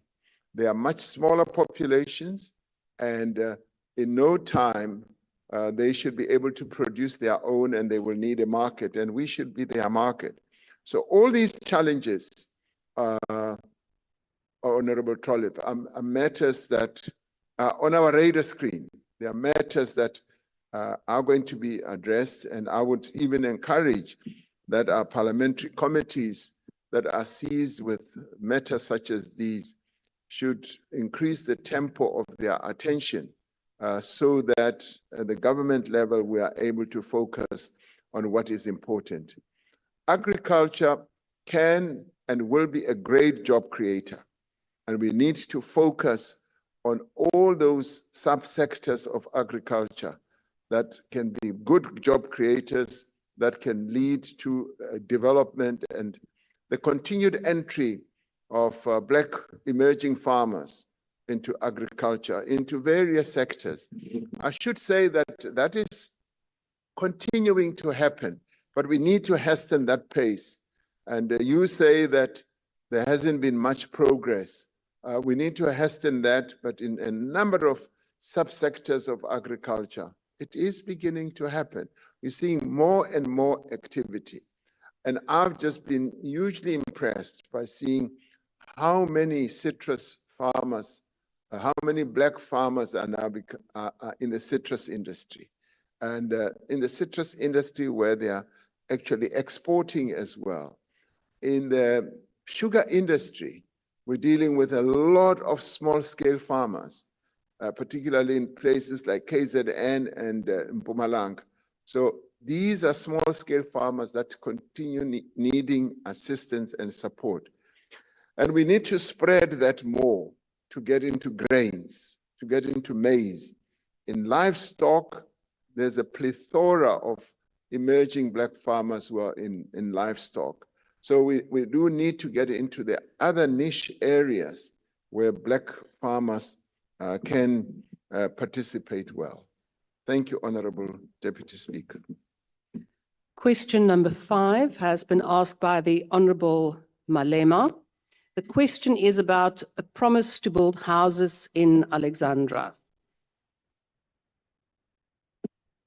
Thank you, Honorable Deputy Speaker. In April 2019, I spoke to the residents of Alexandra about the challenges that they faced. I made reference to a program for the whole of South Africa to build 1 million houses. It is quite clear from the recording of what I said that these houses were not just for Alexandra. There is simply not enough space in Alexandra to be able to develop and even approach the scale that would amount to 1 million. Housing in Alexandra has long been a challenge. Many people continue to move to Alexander due to its proximity to economic opportunities. This strains existing resources and increases housing demand.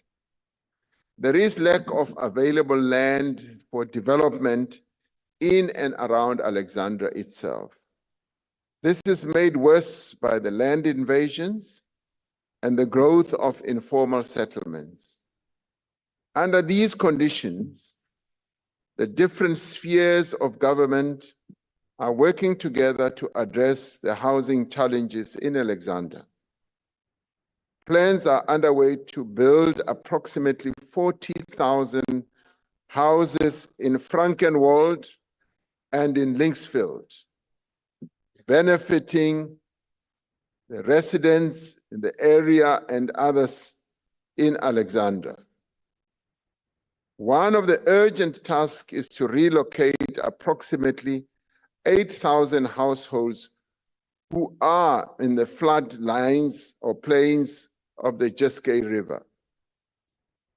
An enumeration process to establish which household will be affected has been completed.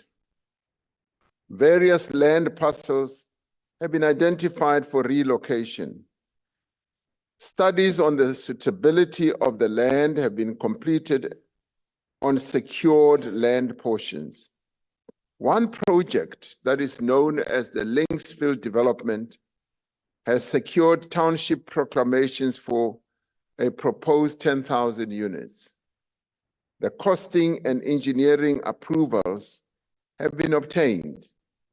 Construction of social housing and open market units have also started.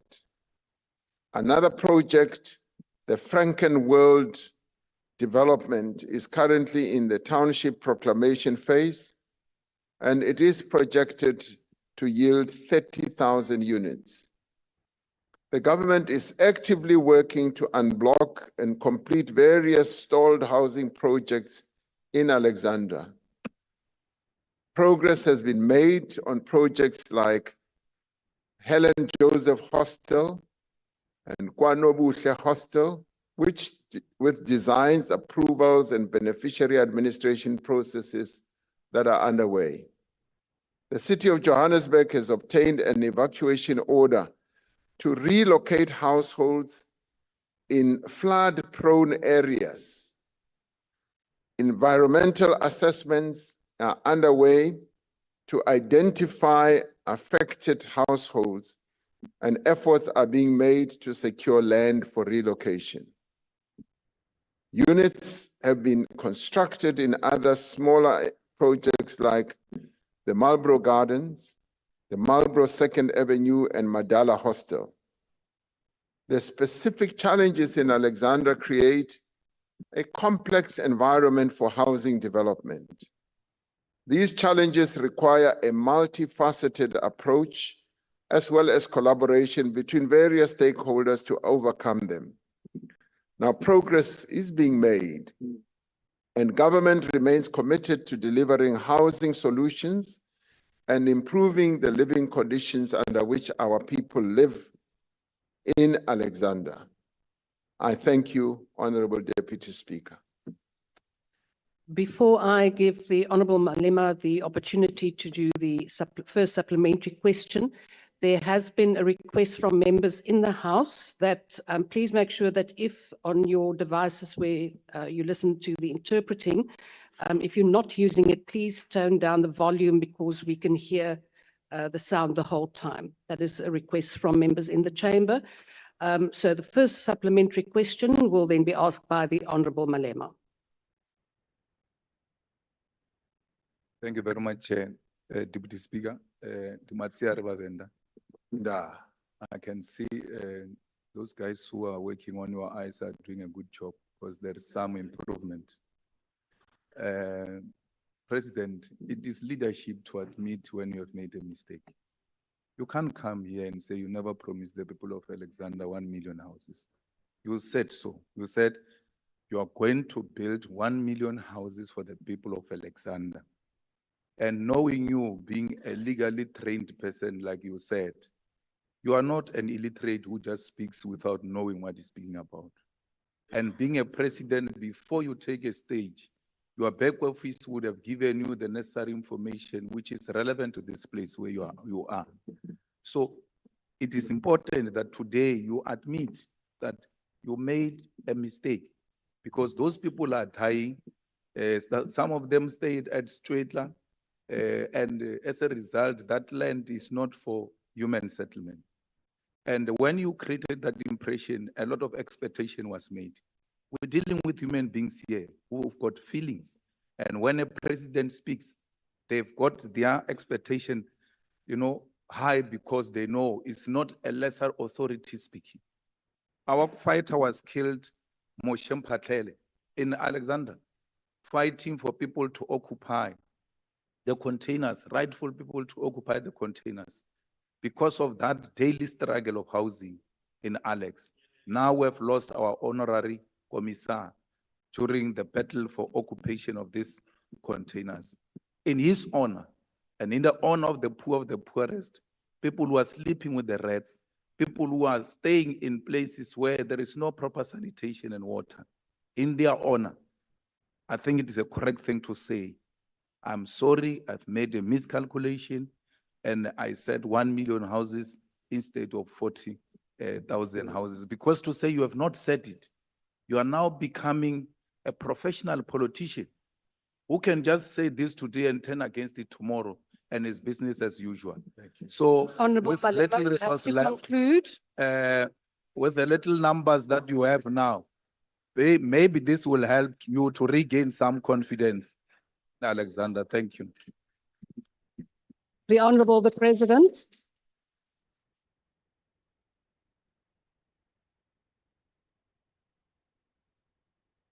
Mushavi, let me start by extending my condolences for the passing of Mphatlele. I had wanted to call you, but I then got distracted by a whole number of things. I felt very sad when that incident happened, because Mphatlele was an important leader in your party. So my condolences. In addressing precisely the point that you are making, we took care to go back to that recording and listened to it. And had a number of people in my office listening to it and interpreting it, because ke boletse ka Sepedi,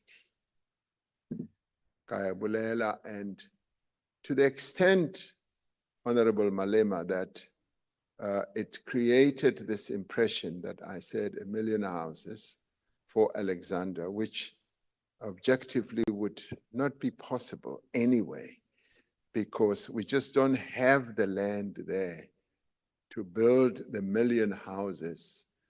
And to the extent that it created that impression, yes, I will say I apologize for having made people believe that I meant for Alexander. What I really meant was, yes, we would want to build 1 million houses for the whole country. And as it turned out, of course, we never really reached even that target because of a whole number of issues. We succeeded in building, during the MTSF, we succeeded in building 240,000 houses, which is way below what we had wanted. And there are many reasons around the country why we have not been able to reach our targets. And these are things that we do need to correct, because in some cases there's been underspending. Money has been laid out, and the entities that are supposed to build those houses often do not do so, and the money is returned. And the issue of Alexander is quite complex and has been so for years. And we've had a number of initiatives that were put in place, but I do believe that, Honorable Malema, with some of the initiatives that I've spoken about, we will be able to make progress. The living conditions of our people in Alexandra are really, truly appalling. And I should say that it's not only Alexandra, it is in a number of informal settlements which one sees as one goes around to visit our people. And you can see that they live with rats, they live where there are no facilities, and this imposes a huge responsibility on us as government to improve the living conditions of our people.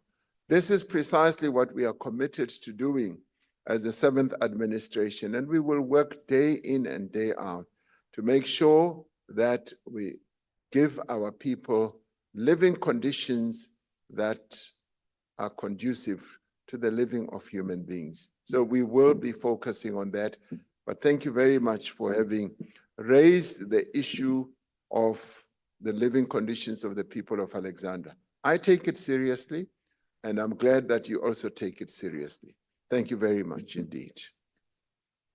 The second supplementary question will be asked by the Honourable Bartlett. Thank you very much, Honourable Speaker. The President might answer some of this question, but Honourable President, it's of paramount concern that within the 30 years of democratic governance, we have not been able to reverse the apartheid spatial legacy. Within the context of addressing rapid urbanization, Honourable President, how will our government ensure that it reverses the legacy of apartheid spatial planning to address transformation and ensure the quality of human settlements? I thank you, Honourable Chair.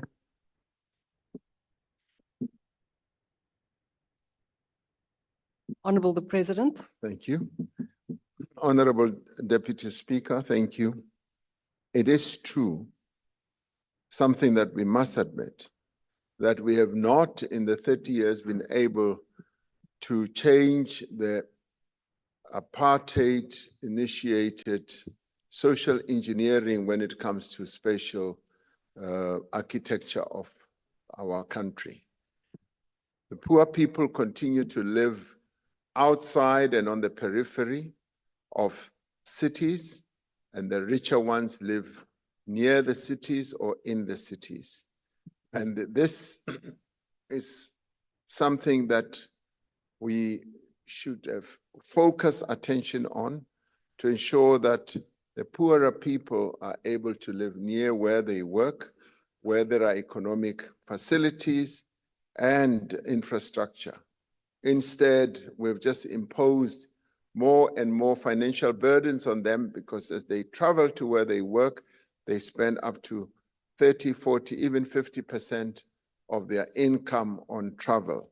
So this is what we need to reverse. This is what we need to change, and it is a process.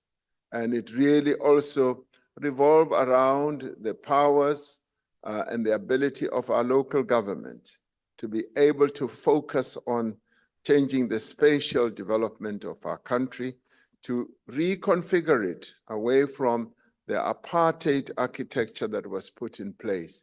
And by doing so, we will be able to give more economic power to our people so that they spend less time on the road going to work and more money in their pockets to be able to live a better life. And this continues to be a blight from the past of apartheid. It continues to demonstrate that the shadow of apartheid continues to cast its shade on our people. And it is something that we need to engender from national, provincial, as well as at local government level. We've often been driven by the need just to roll out houses. And having done up to 4 million, many of them are strewn right across various towns, but on the outside and periphery. And those have reinstalled the approach of the apartheid government of building dormitories, where people just go and live, and as far away as the economic centers. Reconfiguring that and reversing that is going to take quite a bit of time because we've aided and abetted what we inherited as the new government and the new dispensation. But we now need to be more focused that this is what we need to correct. And that is why making more and more social housing within cities And now the process, and I think it will gain momentum, of reclaiming even disused buildings that are in cities and refashioning them into living abodes for our people will be the best way to go, because we will be able to bring more and more of our people in the city. And as we have seen in the recent past, and it's been going on for quite a while, our people are occupying buildings, and we often say illegal occupation, but they are doing that out of necessity. Our local governments need to be more responsive and be able to realize that we need to create social houses. We need to create accommodation in the cities rather than get our people to live far away. That, Honorable Bartlett, will then lead to the improvement of the livelihoods of our people, which I would like to see, and we are determined to proceed on that basis, our seventh administration embarking on with a great deal of commitment. Thank you, Honorable Speaker. Thank you, Honorable President. The third supplementary question will be asked by the Honorable Mpiti. Thank you very much, House Chairperson. Honorable President, once again, the Department of Human Settlements has seen a baseline reduction of its budget of 3.1 billion rand for the 24-25 financial year. This, coupled with a massive housing and overcrowding crisis in Alexandra that has gone on for many, many years, as you've pointed out, Mr. President. This has led to many land invasions from desperate South Africans who have been waiting for houses for many years. Mr. President, can you please tell this House what measures will your government put in place to prevent housing developments from being illegally occupied by land invaders? Honorable President. The development of informal settlements, which start off as invasion of various spaces, is a problem that continues to spread around our country, which needs to be stopped and arrested. And we can only do so if our local government ensure that their laws and bylaws are adhered to. Quite often, a number of these settlements are built in very dangerous spaces. Some built right on the banks of a river, on the floodplain, as I was saying, and others built in on the outskirts of industrial areas, where quite often it leads to invasion of land that should not be invaded. Now, local government needs to ensure and enforce their own bylaws. But similarly, at the provincial level, we need to have a proper focus on the occurrences such as these, because no sooner have they started in a local area, they start spreading throughout a province. And indeed, that is one of the challenges that we face. I would say now it's being faced by many, many provinces around the country. And we do need to focus on housing or human settlements, the type of human settlements that would be able to accommodate the people who need land. Now, obviously, as you started, Honorable Member, you started with the baseline budget reduction that the human settlement has suffered from. Yes, indeed, the reprioritization process in government has led to a reduction of budgets for a number of departments, and the human settlements has also been affected. But some of it has also happened because we found that monies that are delineated for human settlements are not often spent. There have been areas where we have had money being returned. And this has been arising as a result of either land disputes, either procurement challenges, and many others, where, for instance, money is not spent in the budget time that it should be spent, and is finally returned. And some of these amount to quite a lot of money. And of course, corruption has also played a key role in all this.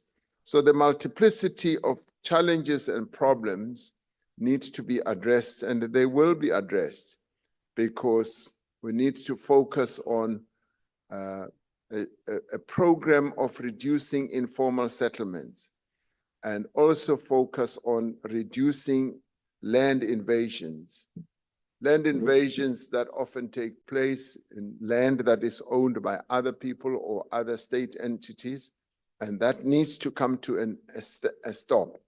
And focusing on that, a local government, a provincial government, and indeed a national government should be the order of the day. So that too is a process that we will keep an eye on, but at the same time ensure that we do roll out housing solutions so that our people can get a better life. One of the areas, of course, that our people often raise is that they would prefer to get land, serviced land or service stands, so that they can build for themselves.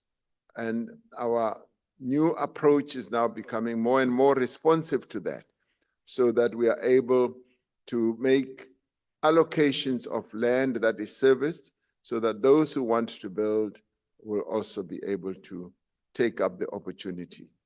Thank you, Honorable House Chair. Thank you. Thank you, Honorable President.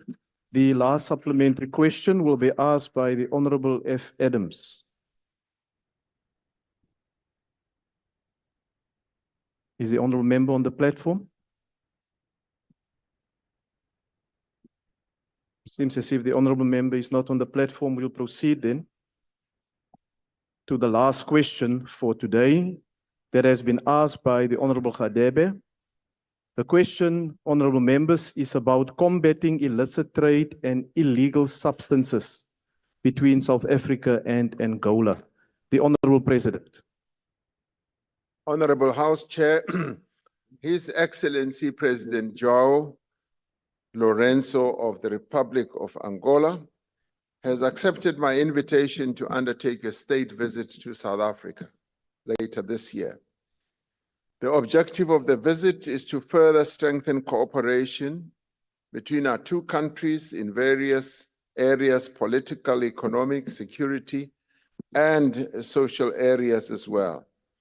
The agenda for the meeting between the two heads of state is currently being developed. It is envisaged that various ministers will assist the two heads of state in preparing for the visit. Within this context, ministers will have an opportunity to reflect on safety and security matters, including the trade and transport of illegal substances between the two countries.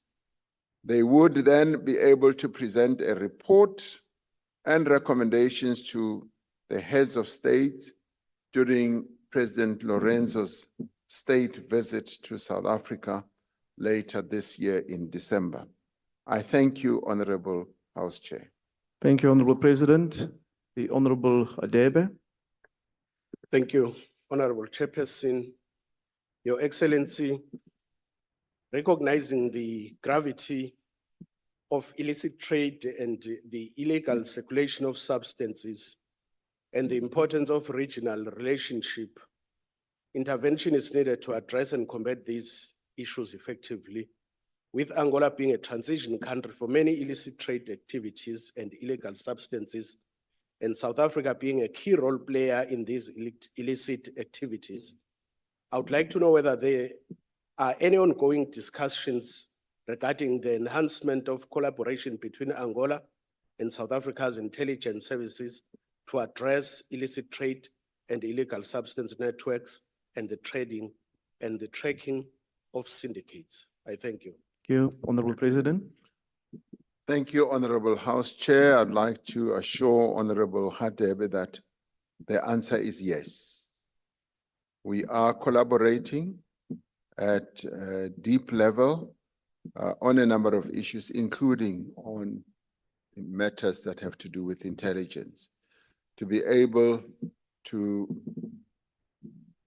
focus more on these syndicates, because as you correctly say, they are there, and that process is underway.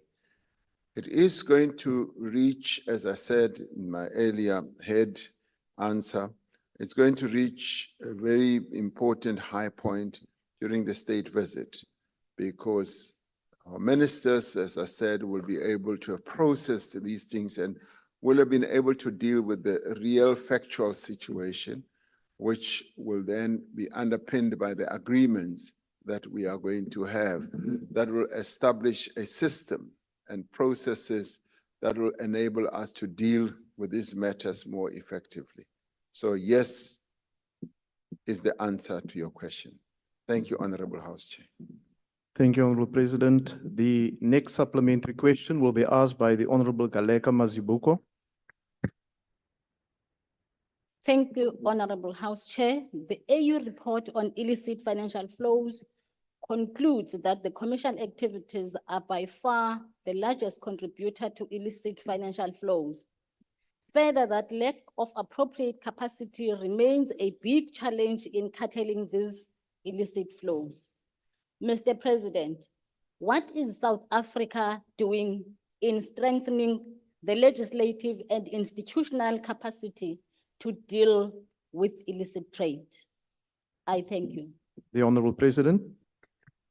Honorable House Chair and Honorable Mazibuko, our National Treasury is seized with this matter on an ongoing basis, and they are focusing also on the regulatory aspect, but working together within the broad framework that has been set by the African Union as well. You may recall some years ago, former President Thabo Mbeki came out with a report that detailed how illicit criminality has been rampant in our continent and how best it can be dealt with also at the continental level. So our National Treasury, in the wake of that report and work that is being done through various structures on the continent, including in our own region, is firmly seized with this challenge and matter. It continues to preoccupy even the officials in our National Treasury, and legislation or regulations following in tow to ensure that we deal effectively with this challenge. So be rest assured that this being an overarching challenge and problem is a matter that is being addressed. Thank you, Honorable House Chair. Thank you, Honorable President. The third supplementary question will be asked by the Honorable M.M. Dlamini. Thank you, Chairperson. President, the Institute of Security Studies, but there are no coordinated efforts in the SADC region to put measures that deals with issues of security. And then that leaves the region exposed in a lot of criminal activities. So if you deal with 3 countries, let's start with Angola, one of the biggest oil producing nations, the coast of Namibia. We've got oil deposits. Even in South Africa, we've got so much potential of oil reserves. Now, have you met with your fellow counterparts, the other president, to discuss the issues of security within the SADC region so that we can protect these resources, not only protecting them from criminal elements, but also to these foreign companies that see this continent as a continent of extraction of resources? Have you sat with them, met, what are the plans? Are there plans that are going in place so that we can deal with the serious security issues? Thank you, President. The Honorable President. Thank you, Honorable House Chair. Yes, there have been discussions, particularly around our natural resources, to focus on our natural resources and to establish a forum in our region which will enable us to have common approaches, common frameworks, so that when it comes to natural resources, we're able to exploit them much more effectively as a whole rather than just individually. And as you correctly say, a number of our countries are finding a number of key and important mineral resources. Namibia recently, yes, an oil find, and more searches are happening is also on our western seaboard to be able to see whether that whole plateau is also has intrusions in South Africa. And that leads to cooperation and collaboration, not only focusing on criminality, but focusing also on how do we enhance our own ability to better exploit the natural endowments that we have as a region. And a forum in that regard is being put in place. And I know that our Minister of Mineral Resources, each time there's the mineral indaba, is able to collaborate with his counterparts, not only from the entire continent, but also from the region, about a number of these minerals. So there is an effort at the subcontinental level, but also more broadly at the continental level. And we've raised this at our heads of states meeting, where we have also discussed how the management of our resources can be enhanced, particularly, in countries that are just new in having found these very rare minerals, like rare earth and lithium and all that. So we are working on approaches that can enhance the management of the wealth that all the countries have come across and have been endowed with. So yes, that is a process that's underway. Thank you, Honorable Chair. Thank you, Honorable President. And the last supplementary question will be asked by the Honorable Ms. L.M. Kobeni. Thank you, House Chair. Honorable President, I think we can all agree that the time for fluff is definitely over. South Africans demand real leadership. I think the time for rhetoric is over. We've heard what you've just said, but our nation needs to be able to count on you, sir, to stand up for us, especially after we felt so neglected by previous administrations. We're all concerned about the unchecked flow of contraband goods, illicit trade, and illegal immigration that threatens our sovereignty and economic well-being. It is a fact, sir, that foreign criminal syndicates continue to thrive in South Africa, exploiting our porous borders and weak security. I want to reiterate, subsequent to the original question, reiterate my original statement that the time for fluff is over. What decisive and enforceable action will this government take to combat these threats and protect our nation? Thank you. The Honorable President. The South African police has gotten into top gear in as far as dealing with a number of criminal nodes and criminal activity categories. And they have established specialized teams. We've been insisting that we need specialized teams to deal with various categories of criminality.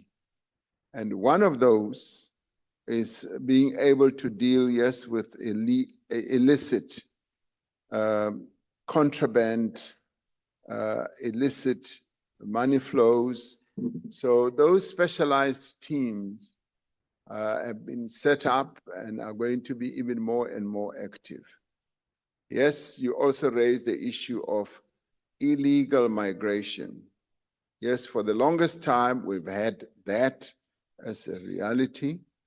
But when we set up the Border Management Agency to guard our borders, particularly where we are most vulnerable on the northern part of the country, we expected that we would see a lessening of illegal flows of people. And the performance in many ways is far exceeding even our expectations.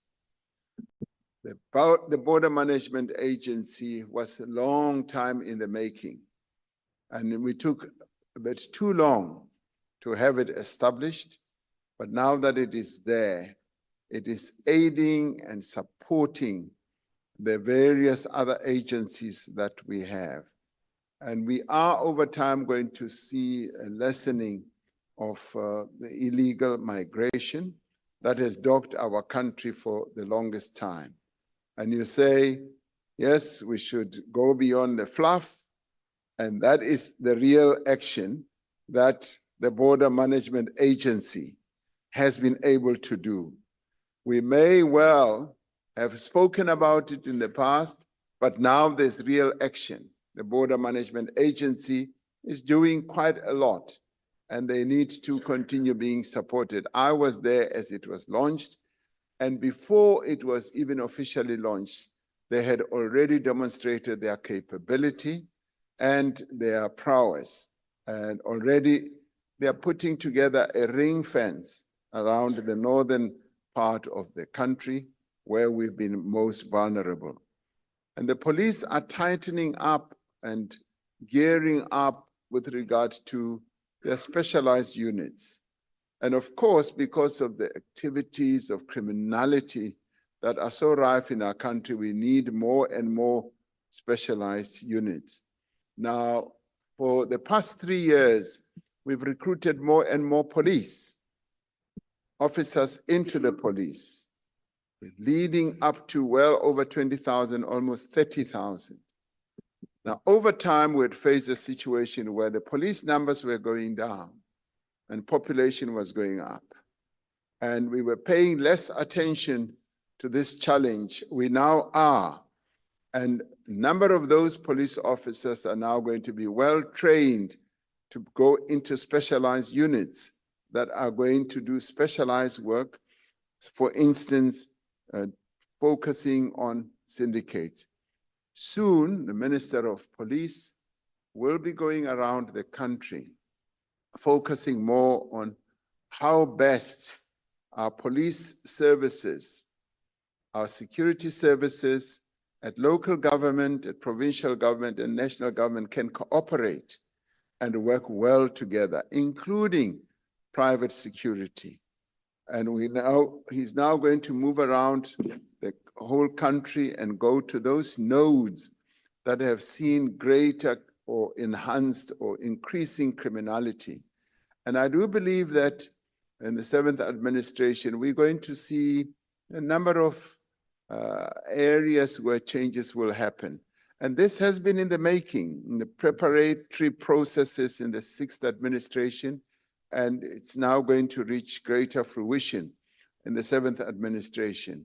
So your words, move beyond fluff and get more action. That is exactly what you are going to see. Thank you very much, Honorable Speaker. Thank you, Honorable President. Honorable members, that concludes questions to the President. And I wish to thank the Honorable President. Honorable members, I will now request you to stand and wait for the chair and the mace to leave the chamber. That concludes the business for the day, and the House is adjourned.